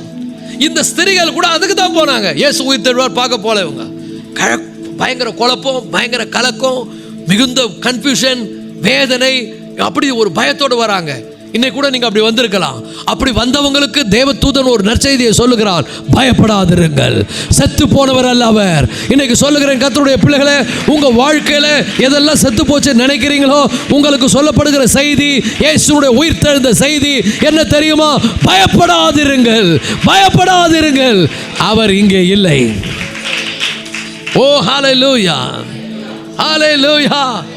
என்ன ஒரு என்னதான் பயம் இருந்தாலும் காமிக்கவே மாட்டாங்க சகோதரிகள்லாம். பார்த்துக்கிறீங்களா? நம்மெல்லாம் பில்டிங் ஸ்ட்ராங்கு, பேஸ்மெண்ட் வீக்கு, அவங்களுக்கு ரெண்டுமே ஸ்ட்ராங்கு. எதுவுமே காமிக்க மாட்டாங்க. அவ்வளவு உறுதியா வராங்க, எந்த தைரியத்தோட வராங்க. அப்படி வந்தவங்களுக்கு ஒரு செய்தினா அவர் இல்ல போயிட்டாருன்றாங்க. கல்லறை மூடி இருக்குது, அவர் போயிட்டார். இதுதான் உயிர்த்தெழுந்த சரீரம். உயிர்த்தெழுந்த சரீரத்துக்கு இந்த உலகத்தில் இருக்கிற எந்த சக்தியாலும் தடை பண்ண முடியாது. உயிர்த்தெழுந்த சரீரம் இந்த செவத்தை அப்படியே பாஞ்சு போயிடும். இந்த செவரு அப்படியே தான் இருக்கும். பாஸ் த்ரூ திஸ் வால். எதுவுமே அதை தடை பண்ண முடியாது. இயேசு போயிட்டாரு. இப்போ அப்படியே விட்டுட்டு இருந்தா கல்லறையை, ஏற்கனவே போய் சொன்னானுங்க, இன்னைக்கு நிறைய கட்டுக்கதை கட்டுறானுங்க, இன்னும் பெரிய கட்டுக்கதையை கட்டிட்டு இருப்பானுங்க. அதனால பரலோகத்திலிருந்து பிதா தம்முடைய தேவதூதனை அனுப்பி எல்லாருக்கும் ஓப்பன் பண்ணி டிக்ளேர் பண்ண, அவர் இங்கே இல்லை, எல்லாரும் பார்க்கட்டார். ஒரு ஆமென் சொல்லுங்க. இது பக்கத்தில் பார்த்து சொல்லுங்க, இயேசு உயிர் தெழுந்தார் என்பது கட்டுக்கதை கிடையாது, புராணம் கிடையாது, இது சரித்திர உண்மை. அநேக திருஷ்டாந்தங்களாலே, எப்படிப்பட்ட திருஷ்டாந்தங்களாலே? தெளிவான திருஷ்டாந்தங்களாலே அவர் தம்மை இன்றைக்கும் உயிரோடு இருக்கிறவராக காண்பித்துக் கொண்டிருக்கிறார். ஹல்லேலூயா! இது திருஷ்டாந்தம், இது சாட்சி. ஏன்னா கல்லறை மூடிடுச்சு, இயேசு போயிட்டாருனாக்க பொய் சொல்றாங்க. இப்பவே சொல்றானுங்க பொய்ன்னு, அப்ப சொல்ல மாட்டானுங்களா? அதனால பிதா பார்த்தாரு, போங்க 2 பேர். தேவ தூதர்கள் இறங்கி வந்தா பூமி அதிரும். தேவ தூதர்கள் எங்கே ஸ்பிரிச்சுவல் ஒரு அட்மாஸ்பியர் உருவாதோ அங்கே பூமி அதிரும். வானம் தன்னுடைய மாற்றத்தை ஏற்படுத்தும். இது தேவனுடைய வல்லமை. ஒரு ஆமென் சொல்லுவோமா? இப்போ தேவதூதன் சொல்றான், கல்லறை திறந்துட்டான், வாங்க உள்ள போய் பாருங்க. அவர் இல்லை, அவர் இல்லை அப்படின்னு சொல்லிட்டு அவன் சொல்றான், அவர் தாம் சொன்னபடியே உயிர்த்தெழுந்தார். ஹல்லேலூயா! எல்லா 2 கையை உயர்த்தி சொல்லுங்க, நான் அதை விசுவாசிக்கிறேன், நான் அதை விசுவாசிக்கிறேன். இயேசு கிறிஸ்து என்னுடைய ஆண்டவர். அவர் வேத வாக்கியங்களின்படி என்னுடைய பாவங்களுக்காக சிலுவையில் மரித்தார். வேத வாக்கியங்களின்படி 3ஆம் நாள் உயிரோடு கூட எழுந்தார். கரங்களை தட்டி கர்த்தரை மகிமைப்படுத்துவோம். ஹல்லேலூயா! க்ளோரி! ஹல்லேலூயா! இதுதான் ரட்சிப்பு. வேத வாக்கியங்கள் படி என் பாவத்துக்காக ஒரு சிலுவையில் மரித்து வேத வாக்கியங்கள் படி உயிரோடு கூட எழுந்தார். சோ தேவ தூதர்கள் குழப்பத்திலும் கலக்கத்திலும் வேதனையிலும் இருந்த ஸ்திரீகளுக்கு சொன்ன செய்தி என்ன? பயப்படாதிருங்கள், அவர் இங்கே இல்லை. அவர் எதர்ச்சியா உயிர் தெழுந்தார்னு சொல்ல, அவர் என்ன சொன்னாரோ அதை செய்துட்டார். போ, அவர் தாம் சொன்னபடியே உயிர் தெழுந்தார். ஹல்லேலூயா! சொன்னபடி உயிர் தெழுந்தார். அதில் தான் அவருடைய வல்லமை இருக்கிறது. அப்போ நல்லா புரிந்து கொள்ளுங்கள், கிறிஸ்துவை மரித்தோர்ந்து எழுப்பின ஆவியானவர் உங்களில் வாசமாயிருந்தால், உங்களில் வாசமாயிருக்கிற தம்முடைய ஆவியினாலே சாவுக்கு ஏதுவான உங்கள் சரீரத்தை அவர் உயிரோடு கூட எழுப்புவார். உயிர்த்தெழுதலுக்கு ஆதாரம் என்னங்க? இயேசு உயிர்த்தெழுந்தார், அது ஓகே, நான் விசுவாசிக்கிறேன். நான் உயிர்த்தெழ போறேனே, நானும் சாவ போறேன். ஒருவேளை அவர் வருகை தாமதித்தால் நாளைக்கு வந்துட்டு அப்படியே எடுத்துக்கொள்ளப்படும், அது வேற விஷயம். ஒருவேளை இன்னொரு 100 வருஷம் கழிச்சு வந்தா நான் செத்து கல்லறையில் இருப்பேன். ஒரு ஆமென் சொல்லுங்க. கரெக்டா நான் செத்து ஒரு 3 நாள் கழிச்சு இயேசு வராருன்னு வச்சுங்க, நான் உயிரோட எழும்புவேன், ஷோரா எழும்புவேன். பக்கத்தில் பார்த்து சொல்லுங்க, இன்னொரு 100 வருஷம் கழிச்சு நான் செத்துட்ட பிறகு. கொஞ்சம் லாங்கா தள்ளி போடுவோம் மரணத்தை, ஏன் சுருக்கமாக சொல்றது. இன்னொரு 100 வருஷம் கழிச்சு நான் செத்த பிறகு. ரொம்ப ஆசை இருக்குதுன்னு சொல்லாதீங்க. இப்பவே இவருக்கு 50 வயசை தாண்டிட்டாரு, இன்னும் 100 வயசும் சொல்றேன். 100 வயசு கழிச்சு நான் சாவேன் என்றால், அவருடைய வருகை தாமதிக்குமானால், ஒரு வேளை இதுக்குள்ளே வந்துட்டாருன்னா மர்வமாக்கப்பட்டு அந்த உயிர் தெழுந்த வல்லமையோடு நான் எடுத்துக்கொள்ளப்படுவேன். வருவது தாமத்தை செத்துருவேன். செத்தா என் கல்லறையில் என் சரீரம் அப்படியே இருக்காது, நான் உயிரோடு எழும்புவேன் என்பதற்கு சாட்சி என்ன தெரியுமா? பரிசுத்த ஆவியானவர் என்னில் முத்திரை போடப்பட்டிருக்கிறார். அன்றியும் மீட்கப்படும் நாளுக்கென்று முத்திரையாய் பெற்ற தேவனுடைய ஆவியை துக்கப்படுத்தாதிருங்கள். அதனாலதான் நம்ம சாட்சியா வாழ வேண்டியது அவசியம். பக்கத்தில் பார்த்து சொல்லுங்க, உயிரோடு எழும்பணும், எழும்ப நிச்சயம் இருக்குது அவனுக்கு. அல்லேலூயா! இன்னைக்கு வாழுகிற காலத்தில் உன் வாழ்க்கையில் ஏதாவது செத்து போயிருந்தா அது உயிரோடு எழுமணும்னு நீ நம்புறியா? அப்படின்னா சாட்சியார் ஆண்டவருக்கு. ஆவியானவரை துக்கப்படுத்தாத, உயிர்ப்பிக்கிறவர் ஆவியானவர். உயிர்ப்பிக்கிறவர் யாருங்க? ஆவியானவர். ஏன்னா 1 கொரிந்தியர் 15 வாசிக்கிறோம், உயிர்ப்பிக்கிறவர் ஆவியானவர், உயிரோடு எழுப்புகிறவர் ஆவியானவர். நீங்க இந்த உயிர்த்தெழுதல்ல பாருங்க, 3 பேரை இன்வால்வ், பிதா, குமாரன், பரிசுத்தாரும் 3 பேரை இன்வால்வ் ஆகுறாங்க. அப்ப மேலும் பிதாவினுடைய மகிமையினாலே கிறிஸ்து எழுப்பப்பட்டார்னு வாசிக்கிறோம். 8:11 சொல்லுகிறது ரோமர்ல, கிறிஸ்துவை மரித்தோரிலிருந்து எழுப்பின தேவனுடைய ஆவியானவர் உங்களில் வாசமாயிருந்தால். எத்தனை பேர் உங்களில் வாசமாயிருக்கிறாரு? பக்கத்தில் பார்த்து சொல்லுங்க, ஞானஸ்தானம் பெற்றியா? போதாது, அபிஷேகம் பெற, பரிசுத்தாவினுடைய நிறைவை பெற்றுக்கொள், அதை வாஞ்சி, அதை விரும்பு. ஆவியானவரே, எல்லா கையை வச்சு சொல்லுங்க, பரிசுத்த ஆவியானவரே, இந்த காலை வேளை நான் ஆயத்தமாக இருக்கிறேன். பிதாவே, நான் வாஞ்சியாய் இருக்கிறேன். கர்த்தராகிய இயேசுவே, அபிஷேக நாதரே, உங்க பரிசுத்த ஆவியினாலே என்ன நிரப்புங்கப்பா. உங்க பரிசுத்த ஆவியினாலே என்ன நிரப்புங்க. என்னை உங்களுடைய பரிசுத்த ஆவியினாலே நிரப்புங்க. அக்கினியினால் நிரப்புங்க. கரங்களை தட்டி கர்த்தரை மகிமைப்படுத்துங்க. ஹல்லேலூயா. பரிசுத்த ஆவியானவர் அதை அனுபவிக்க கத்துங்க. அவரை துக்கப்படுத்தாதீங்க. சில பேர் துக்கப்படுத்தி கொண்டே இருக்கிறீங்க. உங்க பயங்கரமான கன்ஃபியூஷனான கேள்விகள் மைண்ட்ல வருது. பிசாசு இந்த டவுட்டை கொண்டு வருவான். அவைக்குரிய வாழ்க்கையில சில சந்தேகத்தை கொண்டு வருவான். அவைக்குரிய வாழ்க்கையில சோர்வை கொண்டு வருவான். ஆண்டவரோடு ரொம்ப நெருக்கமா நீங்க போவதற்கு விடவே மாட்டான். உலக பிரகாரமான எண்ணங்களை கொண்டு வருவான். அசுத்தமான எண்ணங்களை கொண்டு வருவான். மாம்சமான எண்ணங்களை கொண்டு வருவான். ஆவியானோடு நெருங்கி ஜீவிக்கிறதற்கு தடையா இன்னைக்கு நிறைய காரியங்கள் எதிர்க்கும். ஆனால் நீங்கள் ஒரு முடிவோடு இருங்கள். நான் பரிசுத்த ஆவியானவரை துக்கப்படுத்த மாட்டேன். I am going to believe. நான் அவரை விசுவாசிக்க போகிறேன். பரிசுத்த ஆவியானவரே, நான் உம்மை நேசிக்கிறேன். உங்களை துக்கப்படுத்தினதுக்காக வருத்தப்படுகிறேன். என்னை நிரப்புங்க உம்முடைய ஆவியினாலே. ஆவியினுடைய அச்சாரம் அப்படின்னு நடத்துறோம். ஆவியானவர் தான் மார்க். பக்கத்தில் பார்த்து சொல்லுங்க, மார்க் வாங்கிட்டியான்னு கேளுங்க. முத்திரை போட்டாரா உன் மேல? அதுக்கு தான் ரொம்ப அப்பாவை நேசிக்கணும். அவரு கூட ரொம்ப க்ளோஸாக இருக்கணும். ரொம்ப நெருக்கமாக இருக்கணும். அவர் மீது ரொம்ப பற்றா இருக்கணும். சும்மா உலக பிரகாரமான மைண்டில் இருக்காதீங்க. திடீர்னு சாவு வரும். திடுக்கிடுவாய் நீயும். அப்போ எப்போ வந்து பிசாசை நம்ம எதிர்க்கணும்னா நமக்கு தேவை ஆவியானுடைய பலன். அல்லேலூயா. பக்கத்தில் பார்த்து சொல்லுங்க, உலகத்தை எதிர்க்க, பிசாசை எதிர்க்க, மாம்சத்தை ஜெயிக்க ஆவியானுடைய நிறைவு வேணும். ஆவியானுடைய பலன் வேணும். ஆவியினால் நிரப்பப்படணும். அதுக்கு என்ன பண்ணணும்? எங்கேயாவது தனியாக ஓடி போய் அவர் கூட டைம் ஸ்பெண்ட் பண்ணணும். சும்மா உலகத்தோடயே இருக்கக்கூடாது.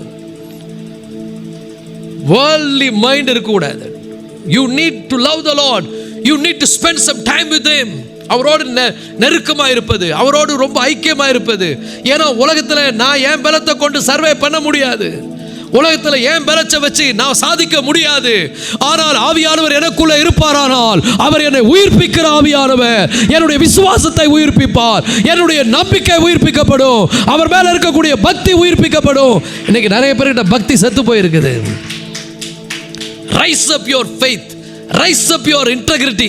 வைராக்கியம் உயிர்ப்பிக்கப்படட்டும். பிசாசு அட்டாக் பண்ணிட்டே இருப்பான். பிசாசு சாவடிக்கிறவன் சொல்லுங்க. பக்கத்தில் பார்த்து சொல்லுங்க, சாகடிக்கிறவன் பிசாசு, உயிர்ப்பிக்கிறவர் ஆவியானவர். ஹல்லேலூயா. பக்கத்தில் பார்த்து கேளுங்க, முகத்தை நல்லா பாருங்க, தூங்குறாங்களா பாருங்க, தட்டி எழுப்புங்க, சொல்லுங்க. விசுவாசம் செத்துடுச்சா உயிராகுதா? உங்கள்கிட்ட பக்தி செத்து போச்சா உயிரா இருக்குதா? வைராக்கியம் செத்து போச்சா உயிரா இருக்குதா? அப்படியே பிசாசு பலவிதமான குழப்பங்களை கொண்டு வந்து நிறைய பேருடைய விசுவாசத்தை டேமேஜ் பண்ணிட்டான். ஏன்னா உலக பிரகாரமாவே நினைக்கிறது, இந்த உலகத்தில் ரொம்ப நாள் இருக்க போறதா நினைக்கிறது. நல்லா புரிஞ்சுங்க, இன்னும் ஒரு 100 வருஷம் கழிச்சு நீங்க எங்க இருக்க போறீங்க? கர்த்தருடைய பிள்ளைகளே, உலகத்துக்காக வாழ்வதல்ல, உன்னதமான இரட்சகருக்காக வாழ்வது, பரிசுத்தாவினால நிறைந்து வாழ்வது, அபிஷேகத்தில் நிறைந்து வாழ்வது, வல்லமையால் நிரம்பி வாழ்வது. ஓ ஹல்லேலூயா. உலக பிரகாரமான மென்டாலிட்டிக்கெல்லாம் ஒரு ஆஃப் பண்ணுங்க. அதை சாத்தா வந்து நிறைய சொல்லுவான், இது உனக்கு நடக்கலை, அது உனக்கு நடக்கலை, உனக்கு இப்படி ஆயிடுச்சு அப்படி ஆயிடுச்சு. நீங்கள் ஒன்றே ஒன்று சொல்லுங்க, என்ன நடந்தாலும் அவரை விட மாட்டேன், எப்பொழுதும் அவரை ஸ்தோத்தரிப்பேன். அவரே என்னுடைய நம்பிக்கை, அவரே என்னுடைய இரட்சகர், அவரே என்னுடைய ஆண்டவர், அவருக்காகவே வாழ்வேன். இந்த வைராக்கியம் அந்த பெண்களுக்கு இருந்தது. இந்த வைராக்கியம் அவர்களை உட்காரவே விடலை. சீசர்லாம் போயிட்டு கதவு சாத்தியன்னு உள்ள போயிட்டாங்க. இவங்க வராங்க, அவைலபிள். அப்ப நல்லா புரிந்து கொள்ளுங்கள், இந்த உயிர்த்தெழுதல் தேவனுடைய மகிமை, முழு மகிமை, அதாவது திரித்துவ மகிமையோடு கூட நடக்கிறது. சும்மா இயேசு உயிர்த்தெழுந்தார்னா ஏதோ நடந்தது மாதிரி நினைக்காதீங்க. ஃபுல்லாக 3 பேரும் இன்வால்வ் இதில். பரிசுத்த திரியேக தேவன் எல்லாரும் இன்வால்வ், பரலோகமே இன்வால்வ், எல்லா இயற்கை எல்லாம் ஆண்டவர் மாற்றிட்டாரு. இயேசு உயிர் தெரிந்த பிறகு உலகத்துக்கு ஒரு பெரிய ஒளி வந்தது, உலகத்துக்கு இம்ப்ரூவ்மெண்ட் வந்தது, உலகத்தில் இருக்கக்கூடிய எல்லா மக்களுக்கும் ஒரு வெளிச்சம் வந்தது. பக்கத்தில் பார்த்து சொல்லுங்க, இயேசு உயிர் தெழாவிட்டால் கிறிஸ்தவம் இல்லை, கிறிஸ்துவம் இல்லாவிட்டால் உலகத்துக்கு நம்பிக்கை இல்லை, இந்த உலகத்தில் ஒழுக்கம் இல்லை, எல்லாரும் பாவத்தில் மரித்து போயிருப்பார்கள். கர்த்தருக்கு ஸ்தோத்திரம், என்னுடைய இரட்சகர் உயிர் தெழுந்தார். ஹல்லேலூயா. உலகத்தினுடைய ஒளி அவர். ஹல்லேலூயா. Full power involved. சும்மா உயிர் தேர்தல்னா கட்டுக்கதை, அது ஏதோ மனுஷன் மூளையில் தப்பு பிசாசு போட்டு அவனுடைய விசுவாசத்தை கெடுக்கிறதுக்கு, பக்தியை கெடுக்கிறதுக்கு நிறைய விஷயங்கள் நடந்து கொண்டிருக்கிறது. ஹல்லேலூயா. அப்போ நல்லா புரிந்து கொள்ளுங்கள், உயிர் தேர்தல் சாதாரணமானதல்ல, மகத்துவமானது. திரித்துவ தேவன் இதில் முழுமையாய் அவங்க என்ன பண்ணுறாங்க, இன்வால்வ் பண்ணுறாங்க. 3வது உயிர்த்தெழுதல் அவர் சொன்னபடியே நடந்தது. ஒரு ஆமென் சொல்லுங்க. இது எதுவும் ஆண்டவர் வந்து திடீர்னு எதர்ச்சியா நடந்தது, இது ஒரு கட்டுக்கதைலாம் சொல்லுவாங்க. கட்டுக்கதைன்னா ஏன் அவர் முன்னாடி சொல்றாரு? முன்னாடியே சொல்லிட்டாரு, என்ன சிலுவையில் அடிப்பாங்க, என்ன காரி துப்புவாங்க, என்ன அவமானப்படுத்துவாங்க, இதெல்லாம் அனுபவிக்கத்தான் போறேன், இதை சந்திக்கத்தான் போறேன், இதுக்காகவே நான் போறேன்னு சொல்லிட்டு தானே போறாரு. சொல்லும் போது எல்லா இடத்துல என்ன சொன்னாரு? மனுஷகுமாரன் 3ஆம் நாள் உயிரோடு எழுந்திருப்பார். யாருக்காவது அப்போ புரிஞ்சுதா?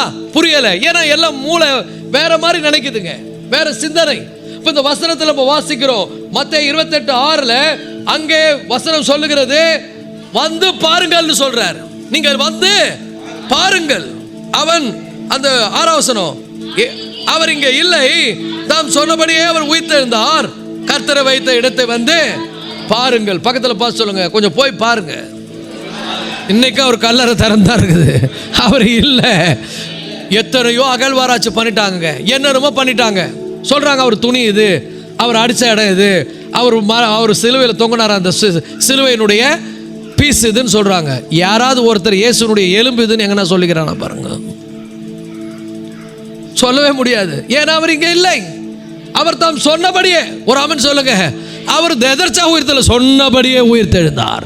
அவர் இதுக்கு முன்னால சொன்னாரு, எங்கெல்லாம் சொல்லியிருக்கிறாரு. கொஞ்சம் லூக்கால பாருங்க, இது மிக தெளிவாய் சொல்லப்பட்டிருக்கிறது. அவர் சொன்னபடியே உயிர்த்தெழுந்தார். ஒவ்வொரு இடத்திலும் அவர் வந்து தான் சொல்லுகிறார். லூக்கா 24:8, லூக்கா 24:8, அப்பொழுது அவர்கள் அவருடைய வார்த்தையை நினைவு கூர்ந்து கல்லறை விட்டு திரும்பி போய் இந்த சங்கதிகள் எல்லாவற்றையும், நல்லா புரிஞ்சுங்க, அப்பொழுது அவர்கள் அவருடைய வார்த்தையை நினைவு கூர்ந்து, நினைவு கூர்ந்துனா முன்னாடி சொல்லும் போது அவங்களுக்கு புரியல, முன்னாடி சொல்லும் போது அவங்க அது வந்து விளங்கி கொள்ள முடியல. ஆனா இப்போ அவங்களுக்கு புரியுது. அவர் சொன்னது இப்பதான் ஞாபகம் வருது. ஒரு ஆமென் சொல்லுங்க. அப்பொழுது அவர்கள் அவருடைய வார்த்தையை நினைவு கூர்ந்து, ஹல்லேலூயா. அவர் இதற்கு முன்பாக தான் மரிக்க போறதை, தான் வந்து அவமானப்பட போறதை, சிலுவையில் அடைய போறதை எல்லாத்தையும் தெளிவா சொன்னாரு. உயிர்த்தெழுதலை பத்தியும் சொன்னார். ஹல்லேலூயா. மத்தேயு 16ஆம் அதிகாரத்தை எடுங்க. இயேசு சொல்லும் போது அதை வந்து பேதுரு வந்து தயங்குறாரு. பேதுரு சொல்றாரு, ஐயோ இப்படிலாம் நடக்கூடாது அப்படின்றாரு. 21ஆம் வசனம் 16:21, அது முதல் இயேசு எருசலேமுக்கு போய் மூப்பராலும் பிரதான ஆசாரியராலும் வேத பாரகராலும் பல பாடுகள் பட்டு கொலையுண்டு 3ஆம் நாளில் எழுந்திருக்க வேண்டும் என்று என்பதை தம்முடைய சீசர்களுக்கு சொல்ல தொடங்கினார். எல்லா இடத்திலும் சொன்னார், ஒரு இடத்துல கூட அவர் சொல்லாம இல்லை. அப்போ சொன்னபடியே உயிர் தெழுந்தார். அப்போ சொல்லும் போது சில பேருக்கு புரியல. பக்கத்தில் பார்த்து சொல்லுங்க, சொல்றது புரியுதான்னு கேளுங்க. அல்லேலூயா. ஆனா ஒரு டைம் வர புரிஞ்சுக்குவேன். அல்லேலூயா. இன்னைக்கு கூட எவ்வளோ விழுந்து பிரசங்கம் பண்றேன், புரியுதா? புரியல. என்ன பண்றோம்? நல்லா கோட்டுவா விடுறோம், தூங்குறோம், நிம்மதியா தூங்குறீங்க. பக்கத்தில் பார்த்து சொல்லுங்க, கொஞ்சம் விழிப்பா இருங்க, தெளிவா இருங்க. அல்லேலூயா. கர்த்தருடைய வார்த்தை மீது ரொம்ப அன்பு கூறுங்க. ஆண்டவரை ரொம்ப நேசிங்க. ஆண்டவர் மேல ரொம்ப பற்றா இருங்க, நெருக்கமா இருங்க. இந்த காலம் அப்படிப்பட்ட காலம். சும்மா உலக பிரகாரமான மனசெல்லாம் வாஷ் அவுட் பண்ணுங்க. ஏன்னா சிலதெல்லாம் இப்ப புரியாது. திடீர்னு ஒரு நாள் வரும். சில பேர் இங்க காணாம போயிடுவாங்க. முக்காசி பேர் காணாம போயிடுவாங்க நம்புறேன். ஒருத்தர் தான் ஆமேன்னு சொல்றாரு. மீதி பேர்ல அப்படியே பாக்குறீங்க. என்ன நடக்க போதோ தெரியாது. பக்கத்தில் பார்த்து சொல்லுங்க, இப்ப புரியாது உனக்கு, அப்புறம் நினைவு கூறுவேன். ஐயோ இதை பத்தி எவ்வளவு பேசினாரு எங்க பாஸ்டர், எவ்வளவு சொன்னாரு, இடையில கூட சொன்னாரு, இப்போ தான் புரியுது. நினைவு கூறக்கூடிய காலம் வரும். இயேசு உயிர்த்தெழுந்து போகும்போது அதை அப்ப நினைச்சாங்க, சொல்லும் போது புரியல. ஒரு நாள் நாமும் மறுரூபமாக்கப்பட்டு மேகங்கள் மீது எடுத்துக்கொள்ளப்படும் போது சில பேருக்கு அப்ப ஞாபகம் வரும். இப்ப புரியாது. பக்கத்தில் பார்த்து சொல்லுங்க, இப்பவே புரியணும்னா தயவு செய்து சபையில் தூங்காத, கொஞ்சம் விழிப்பா இரு, நல்ல சத்தியத்தை மேய்ந்துக்கொள். தயவு செய்து கேம்பை மிஸ் பண்ணாத. கேம்ப்லாம் உன்னை பூஸ்ட் பண்ணும், கேம்ப்லாம் உன்னை பலப்படுத்தும். நீங்க வந்து பாருங்க, நீங்க அமேசிங் ஆயிடுவீங்க. ஏன்னா அவ்வளவு நாங்கள் அதுக்காக ஜெபம் பண்றோம், அவ்வளவு ப்ரிப்பேர் பண்றோம். ஒரு அமேசிங் ஸ்பிரிச்சுவல் ரினியூவிங், ஒரு பெரிய ஆவிக்குரிய புத்துணர்ச்சியை, புது பலனை பெறக்கூடிய ஒரு இடம் தான் நம்முடைய கேம்ப் மீட்டிங். அதுக்கப்புறம் நீங்க சொல்லுவீங்க, 6 மாசம் ஒரு கேம்பை போட்டுருங்க பாஸ்டர்னு சொல்லுவீங்க. அனுபவிச்ச பிறகுதான் தெரியும்.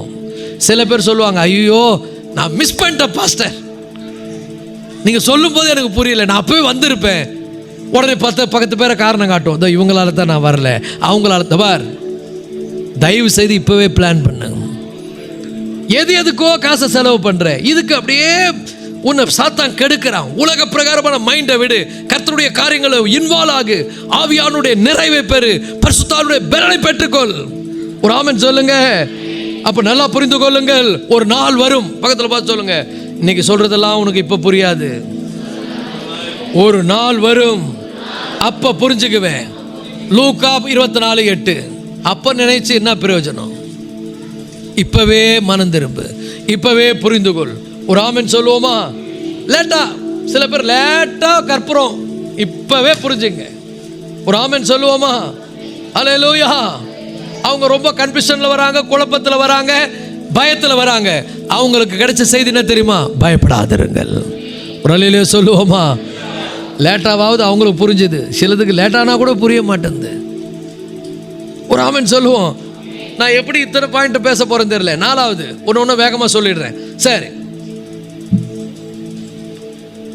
இன்றைக்கும் அவருடைய கல்லறை காலியா இருக்குது பாத்தீங்களா? அது என்ன தெரியுமா? அந்த கல்லறை உலகத்துக்கான ஒரு பெரிய எச்சரிக்கை. இன்னைக்கும் அவருடைய கல்லறை எப்படி இருக்குதுங்க? திறந்தா இருக்குது. எங்க நீங்க பாருங்க, இன்னைக்கும் அவர் வாழ்ந்த இடம் இருக்குது, அவர் மிரக்கல் பண்ண இடம் இருக்குது, அவர் மரித்த இடம் இருக்குது, இயேசு கிறிஸ்து ஜெபம் பண்ண இடம் இருக்குது, இயேசு கிறிஸ்து ஞானஸ்தானம் எடுத்த இடம் இருக்குது, இயேசு கிறிஸ்து 5 அப்பம் 2 மீனை 5000 பேருக்கு பங்கிட்டு கொடுத்த இடம் இன்னைக்கு இருக்குது. இயேசு மரித்து அடக்கம் பண்ணப்பட்ட அந்த கல்லறையே இருக்கிறது. ஆனால் அந்த கல் இன்றைக்கும் புரட்டி தள்ளப்பட்ட நிலையிலே அப்படியே இருக்கிறது. உலகத்துக்கு அது ஒரு பெரிய சாட்சி. ஒரு ஆமென் சொல்லுவோமா? பக்கத்தில் பார்த்து சொல்லுங்க, empty tomb is announcement for everyone. எல்லாருக்கும் அது ஒன்று சொல்லிட்டே இருக்குது. இவர் எப்படி உங்க கண்ணு முன்னால வானத்துக்கு எழுந்தருளி போனாரோ அப்படியே திரும்ப வர போகிறார். அறிவித்துக் கொண்டே இருக்கிறது. வந்து பாருங்கள், அது ஒன்றை சொல்லிக் கொண்டிருக்கிறது. கல்லறை சாட்சி சொல்லிக் கொண்டிருக்கிறது. Are you ready? பக்கத்தில் பார்த்து கேளுங்க, ஆயத்தமா இருக்கிறியா? ஹல்லேலூயா. அத மனுஷன் புரட்டலங்க, தேவதூதன் புரட்டினான். அப்பொழுது வானத்திலிருந்து 2 தேவதூதர்கள் புறப்பட்டு வந்து கல்லை புரட்டின கல்லு புரட்டின மாதிரியே தான் இருக்குது. யாராலும் இன்னைக்கு அதை மூடி வைக்க முடியல. ஒரு ஆமென் சொல்லுவோமா? ஹல்லேலூயா. அற்புதம், இது ஆச்சரியம். இயேசு உயிர் தெழுந்து போனார், கல்லறை திறந்து இருக்குது. அவங்க சத்துருக்கள் கூட என்ன பண்ணிருக்கலாம்? போய் அந்த கல்லை மூடி வச்சிருக்கலாம். மூட முடியலன்றதை விட அந்த எண்ணமே மூட வரல அவங்களுக்கு. ஏன்னா அவர் சொன்னபடியே உயிர் தெழுந்தார், அவர் சொன்னபடியே திரும்பவும் வரப்போகிறார். பக்கத்தில் பார்த்து சொல்லுங்க, சொன்னபடியே அவர் திரும்ப வரப்போகிறார். Are you ready? Hallelujah. இப்போ இந்த ஏஞ்சல் 2 பேர் இந்த பூமிக்கு வந்தாங்க பாருங்க. அவங்க எதை நினைவுபடுத்துறாங்க தெரியுமா? அந்த 2 தேவதூதர்கள். நீங்க கிருபாசனம் பார்த்துருப்பீங்க, உடன்படிக்கை பெட்டி. அந்த உடன்படிக்கை பெட்டியில் 2 ஏஞ்சல்ஸ் வச்சிருப்பாங்க. நீங்க பழைய ஏற்பாட்டு காலத்தில் படிங்க. அந்த உடன்படிக்கை பெட்டி 2 தேவதூதர் நிற்பாங்க. இது என்ன தெரியுமா? தேவன் உங்களை அங்கீகரிக்கிற இடம். இயேசு கிறிஸ்து தான் நமக்கு பிதாவாகிய தேவனால் அங்கீகரிக்கப்படக்கூடிய ஒரு உடன்படிக்கை பெட்டியாய் அவர் இருக்கிறார். ஒரு ஆமென் சொல்லுங்க. இது அறிவிப்பு. வாங்க, நீங்க you can come, you can fellowship. நீங்க வரலாம், ஆண்டவரோடு நீங்க நெருங்கிய தொடர்பு கொள்ளலாம், நீங்க ஆண்டவரோடு சேர்ந்து கொள்ளலாம். நீங்க புறக்கணிக்கப்படுவதல்ல, நீங்கள் சேர்த்து கொள்ளப்படுகிறீர்கள். ஒரு ஆமென் சொல்லுவோமா? அது எதை நினைவூட்டுகிறது? அதுதான் ஒரு பெரிய உலகத்துக்கே ப்ரூஃப். இயேசு போனார், இயேசு வந்தார் என்பதற்கு ப்ரூஃப் எது? கல்லறை. பக்கத்தில் பார்த்து சொல்லுங்க, அதான் ப்ரூஃப். தூங்குறவங்கள ஒரு அல்லையா சொல்லுங்க. அல்லேலூயா. நல்லா புரிஞ்சுங்க. திறந்த கல்லறை என்னங்க? ப்ரூஃப். இயேசு உலகத்தில் வந்த உண்மையான தேவகுமாரன். அவர் மரித்தது உண்மை, அவர் அடக்கம் பண்ணப்பட்டது உண்மை, அவர் உயிரோடு எழுந்தது உண்மை என்பதுக்கு அதான் ப்ரூஃப். அதுக்கு மட்டும் அது ப்ரூஃப் இல்லைங்க. எப்படி அவர் பரலோகத்துக்கு எழுந்தருளி போனாரோ அப்படியே திரும்ப வருவார் என்கிற செய்தியை அது அறிவித்து கொண்டுதான் இருக்கிறது.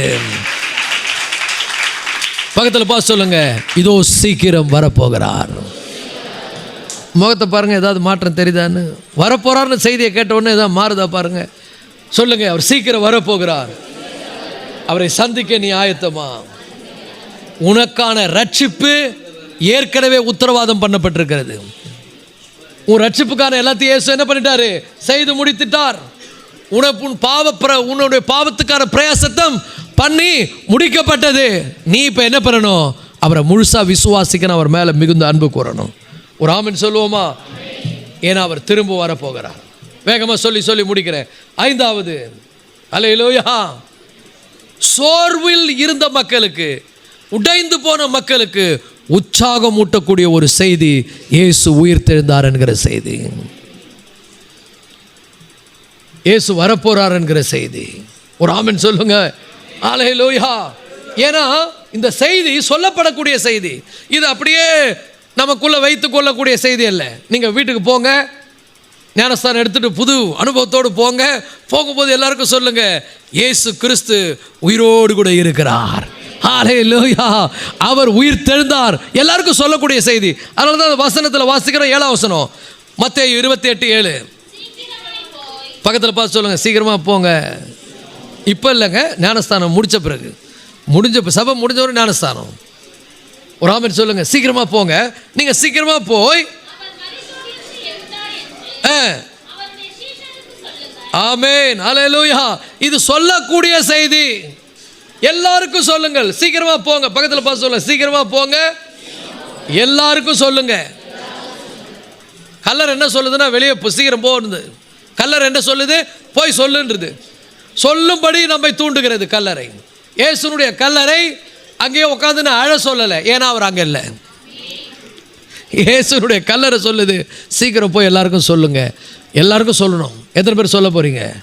பக்கத்தில் போய் சொல்லுங்க, சீக்கிரமாக போய் சொல்லுங்க. இந்த சர்ச்சுக்கு வராத ஆளுங்களுக்கெல்லாம் சொல்லுங்க. கல்லறை என்ன தெரியுமா சொல்லுது? அவர் இங்கே இல்லை, அவர் சொன்னபடியே உயிர் தெழுந்தார்னு சொல்லுகிறது. கல்லறை என்ன தெரியுமா சொல்லுது? என்ன உனக்கு சொல்லும்படி சொல்லுது. கல்லறை என்ன தெரியுமா சொல்லுது? அவர் சீக்கிரமாய் வரப்போகிறார் என்பதை உனக்கு சொல்லும்படி சொல்லுகிறது. அல்லேலூயா. அதே இயேசு மரித்தார், அடக்கம் பண்ணப்பட்டார், உயிர் தெழுந்தார்னு நினச்சிக்கணும் உட்காந்துக்கிறது இல்லைங்க. எல்லாருக்கும் சொல்லணும். நீங்கள் சீக்கிரமாக போய் இந்த செய்தி என்ன பண்ணுங்க, சொல்லுங்கள். ஓடுங்க, வேகமாக போங்க. எல்லாருக்கும் என்ன பண்ணுங்க, சொல்லுங்க. கல்லறையிலே உட்காராதீங்க, போய் எல்லாருக்கும் இதை பண்ணுங்க, சொல்லுங்க. என்ன சொல்லுங்க? அவர் இங்கே இல்லை, அவர் சொன்னபடியே உயிர் தெழுந்தார். எல்லாம் 2 கையை உயர்த்தி சொல்லுங்க, அவர் சொன்னபடியே உயிர் தெழுந்தார். அல்லேலூயா. இந்த கல்லறை எதை காமிக்குது? இங்க பாருங்க, கல்லறை திறந்திருக்கிற செய்தி. இது சொல்லக்கூடிய செய்தி. இது வாயை மூடிக்கொண்டிருக்கிற செய்தி அல்ல. Open doom, open doom. Telling, open your mouth and say, Jesus is risen, Jesus is alive, Jesus is coming back. இயேசு உயிரோடு கூட எழுந்திருக்கிறார். அவர் இயேசு ஜீவிக்கிறார். எல்லாம் சொல்லுங்க, 2 கையை வைத்து சொல்லுங்க, இயேசு உயிரோடு எழுந்தார். இயேசு இன்றைக்கும் ஜீவிக்கிறார். இயேசு சீக்கிரமாய் உலகத்துக்கு வர போகிறார். கரங்களை தட்டி கர்த்தரை மகிமைப்படுத்துவோம்.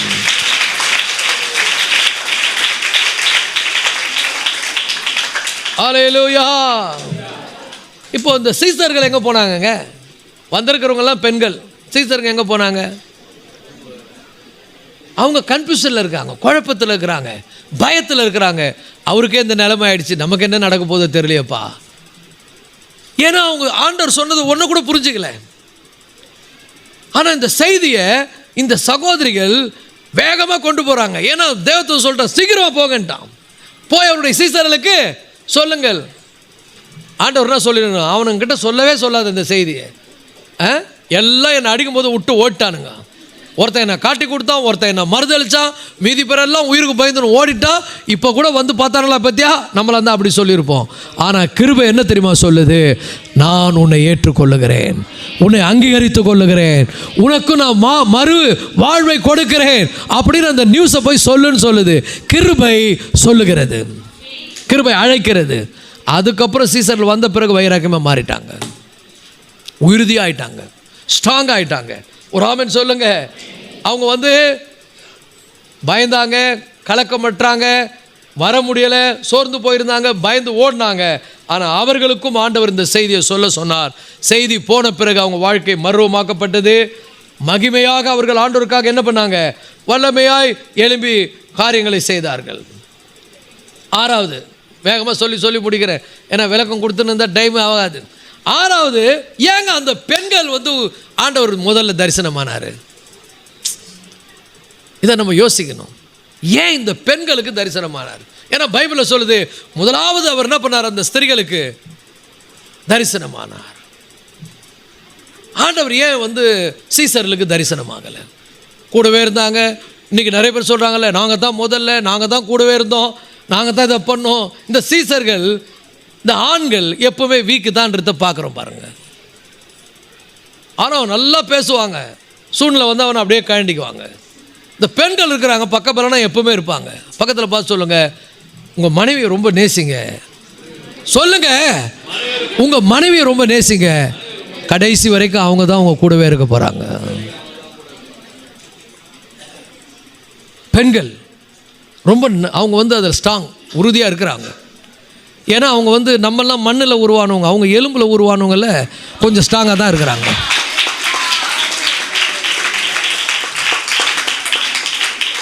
அவங்க பாருங்க, முதல்ல போயிட்டாங்க, இவங்கெல்லாம் பயந்துக்கணும் ஒளிஞ்சுன்னு உட்காந்துக்கிறாங்க. சீசர்கள் பயந்து ஒளிஞ்சுன்னு இருக்காங்க. இவங்க வந்து என்ன தான் வரதை பார்த்துலாம் வா போகலான்னு போகிறாங்க. இவங்களுக்கு ஐடியாவே இல்லை இயேசு உயிர் தெழுவார்னு. ஏன்னா யாருக்கும் புரியல அவர் உயிர் தெழுவார்னு. செத்து போன இயேசுவை பார்க்க போகிறாங்க. அவர் மேலே அவ்வளோ பக்தி, அவர் மேலே அவ்வளோ விசுவாசம், அவர் மேலே அவ்வளவு ஒரு பற்று. இங்கே கூட பாருங்க, மெஜாரிட்டி நீங்கள் தாங்க இருக்கீங்க. இங்கே பாருங்க, இது எப்பவுமே இப்படி தான். அதாவது இன்றைக்கி உயிர் தெழுந்த நாள் கொஞ்சம் நிறைய பேர் இருக்கிறாங்க. மற்ற ஆராதனையில் பாருங்கள், இங்கே தோயம், இங்கே கலக்கட்டும். அப்போனா பார்த்துங்க, கடவுள் உங்களை எவ்வளோ நேசிக்கிறாரு பாருங்க.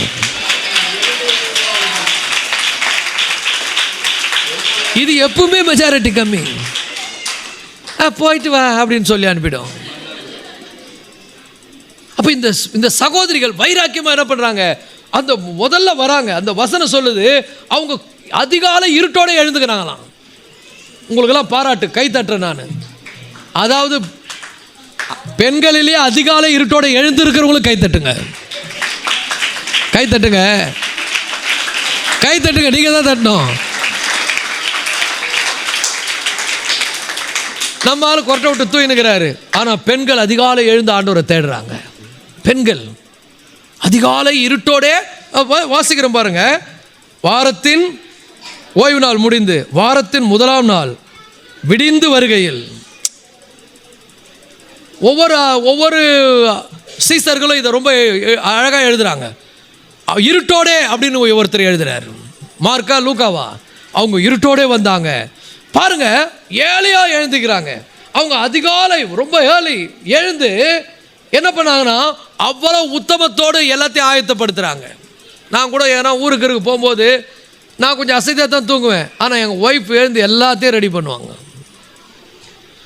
எல்லாமே அங்கே என்ன எடுத்துன்னு போகணும், என்ன பண்ணணும், ஏது பண்ணணும், அது போகணும், எல்லாம் ப்ரிப்பேர் பண்ணி வச்சுருப்பாங்க. இது பெண்களுக்கான தனி சிறப்பு. நம்ம தூங்குவோம், அவங்க ஆயத்தம் பண்ணுவாங்க. இங்கேயும் அதுதான் நடக்குது. உங்கள் கேரக்டர் ரொம்ப நல்ல கேரக்டர், உங்களுக்கு ஒரு வணக்கம், ஸ்தோத்திரம். அப்போ அவங்க எழுத ஆயத்தம் பண்ணுறாங்க. ஏழை அவங்க ரொம்ப காலையில், அதாவது அவங்களுக்கு, உங்களுக்கு கிடையாது. நீங்கள் சீக்கிரமாக எழுந்தா, அதிகாலை இருட்டோட எழுந்தா உங்களுக்கு ஸ்தோத்திரம். எழுந்திருக்கிற பெண்களுக்கு அல்லேலூயா. ஸோ அவங்க அதிகாலை இருட்டோட எழுந்திருக்கிறாங்க. அப்புறம் அவங்க உத்தமமாக இருக்கிறாங்க, ஆண்டவர் மேலே அவ்வளோ பற்று. தே ஸ்டேய்ட் ஃபெய்த்ஃபுல். மூன்றாவது, அவர்கள் அந்த வைராக்கியத்தை விடலை. வைராக்கியம் எவ்வளோ கஷ்டம் இருக்குது. ஏன்னா அவருடைய மரணத்தில் அவர் கூடவே நடந்து போனாங்க, அவரை பார்த்து அழுதாங்க, புலம்புனாங்க, எல்லாம் பண்ணாங்க. இப்போ டயர்டாகி செத்துட்டார பார்க்கலாம்னு அப்படியே டயர்டாகி சரி பொழுது வெஞ்சா பார்க்கலாம் அப்படியே இல்லை. அந்த வைராக்கியம், சீக்கிரமாக எழுந்துக்கிறாங்க, எல்லாத்தையும் ஆயத்தப்படுத்தினாங்க, வைராக்கியத்தோடு புறப்பட்டு போகிறாங்க. இதை கடவுள் பார்க்குறாரு. அப்போ நல்லா புரிந்து கொள்ளுங்கள், ஆண்டவர் இந்த வைராக்கியத்தையோ, இந்த உத்தமத்தையோ, இந்த பக்தியையோ ஒரு நாளும் அவர் புறக்கணிக்க மாட்டார். ஏசப்பாவுடைய இடத்துக்கு அவங்க வந்துட்டாங்க, அதனால தான் அவங்களுக்கு காமிச்சார், தன்னை வெளிப்படுத்தினார். பைபிளில் அது கோடிட்டப்பட்டிருக்கிறது. அந்த பெண்களுக்கு தன்னை முதல் முறையாக வெளிப்படுத்தினார். நியூஸ் எங்கேருந்து போகுதுங்க? யாருக்கிட்ட வந்து போகுது? சீசர்களுக்கே ரெண்டாவது தாங்க, பெண்களுக்கு முதல்ல. உலகத்துக்கே சுவிசேஷம் பரவுவதற்கு முதல் கீ யாரு? நீங்க சொல்றது கூட பயப்படுறீங்க, நல்லா சொல்லுங்க உங்களை பார்த்து. வரப்போற வருஷத்துல இந்த சபை நிரம்பி வழிய போறதுக்கு சாவி யாரு? திறவுகோல் யாரு?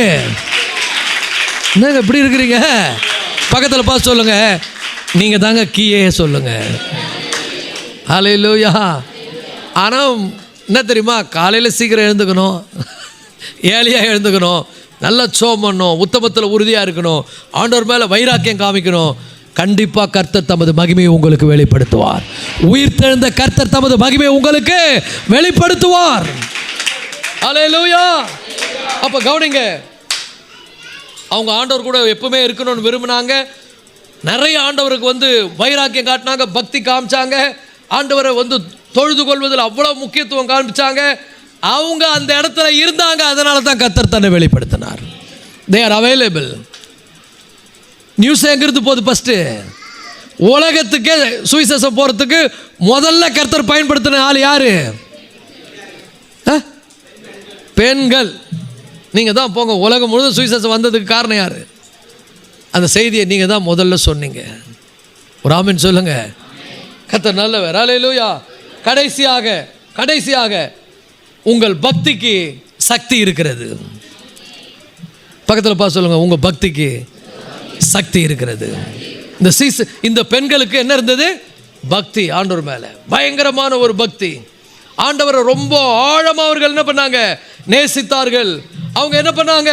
எல்லாத்தையும் ஆயத்தப்படுத்துறாங்க, தூப வர்க்கங்களை ஆயத்தப்படுத்தி அவருடைய செத்த சரீரத்துக்கு அவங்க வந்து தூபமிடலான்னு வராங்க. ஹல்லேலூயா.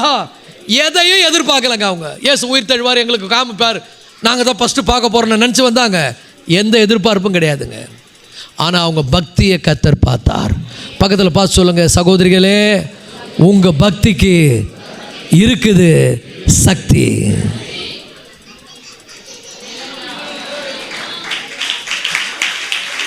ஹல்லேலூயா. நல்லா கவனிங்க, இந்த கேம்ப், வரப்போற கேம்ப் சக்சஸ்ஃபுல்லாக நடக்க போறதுக்கு கீ யாரு? நீங்க தான். உங்க பக்தி மூலம்தான் இந்த சபையினுடைய சக்தி இருக்கிறது. ஹல்லேலூயா. பக்கத்தில் பார்த்து சொல்லுங்க, நம்ம சொல்லுவோம் அவங்கள பார்த்து, உங்க பக்திக்கு சக்தி இருக்கிறது. ஹல்லேலூயா. இந்த ஊழியத்தினுடைய எழுப்புதல், இந்த ஊழியத்தினுடைய மேன்மை, கர்த்தர் வரும்பொழுது ஒரு கூட்டமான ஆத்துமாக்களை ஆதாயப்படுத்துறதுக்கு நீங்க தான் காரணமா இருக்க போறீங்க. ஹல்லேலூயா, ஹல்லேலூயா. It is a revelation. இது ஏதோ உற்சாகப்படுத்துறதுக்கு சொல்ற நினைக்காதீங்க, இதுதான் உண்மை. இது உண்மை. நீங்க வேதத்தில் எங்க வேணா பாருங்க, ரொம்ப இன்வால்மெண்ட், ரொம்ப அர்ப்பணிப்பு, ரொம்ப சாக்ரிஃபைஸ், ரொம்ப ரொம்ப ஆண்டவருக்கு எல்லாமே பார்த்தீங்கன்னா இந்த பெண்கள் தான். இயேசு உலகத்தில் இருந்தார்ல, யார் அவருக்கு பண உதவி செய்தது? எல்லாம் விஐபி பெண்கள், எல்லாம் அரண்மனையில் வேலை செய்கிறவங்க. சீக்கிரட் ஆண்டவருக்கு நிறைய பணம் கொடுத்தாங்களாம். லூக்கா 8ஆம் அதிகாரம் முதல்லேருந்து வாசிங்க.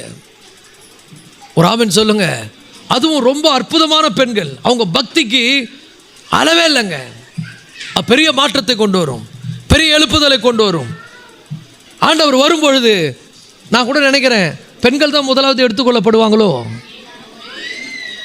நம்ம பின்னாடியே போகும் பொழுது, ஏன்னா எங்கே பார்த்தாலும் இந்த பெண்கள் முன்னாடி போகிறாங்க, ஆண்கள் பின்னாடி போகிறாங்க. அப்போ ஆண்டவர் ஒருவேளை உங்களை தான் முன்னாடி எடுத்துக்குவாரோ, நீங்கள் தான் ஃபஸ்ட்டு போவீங்களோ எனக்கு தெரியல. மரித்தோர் முதலாவது எழுந்திருப்பார்கள். ஓகே, யார் ஃபஸ்ட்டு அதில்? ஆனால் பெண்ணானும் போது நான் நினைக்கிறேன், உங்கள் பக்திக்கு ஆண்டவர் கண்டிப்பாக ஒரு சக்தி இருக்கிறது, உங்கள் வல்லமை இருக்கிறது. நீங்கள் தான் உங்கள் குடும்பத்தையே கர்த்தருக்குள்ளே கொண்டு வர முடியும். நீங்கள் தான் உங்கள் பிள்ளைகளை ரட்சிப்புக்குள்ளே கொண்டு வர முடியும். உங்கள் முழங்கால், உங்களுடைய விசுவாசம், நீங்கள் ஆண்டவர் காண்பிக்கிற வைராக்கியம் சாதாரணமானதல்ல. அதனால தான் நிறைய பெண்களை பிசாசு நாசம் பண்ணிடுறான், விசுவாசத்தை கெடுத்துடுறான். ஏன்னா உங்களுக்குள்ள இருக்கக்கூடிய இந்த வைராக்கியம் அவனுக்கு தெரியும். ஆனால் இருக்கிற பக்தி உள்ள பெண்கள் விசுவாசத்தோடு எழும்புங்கள், சபையை கட்டுங்கள், சபையினுடைய அஸ்திபாரமாய் நில்லுங்கள், அநேகருக்கு இந்த செய்தியை சொல்லுங்கள். கர்த்தர் உங்களை ஆஸ்வதிப்பார். God plus.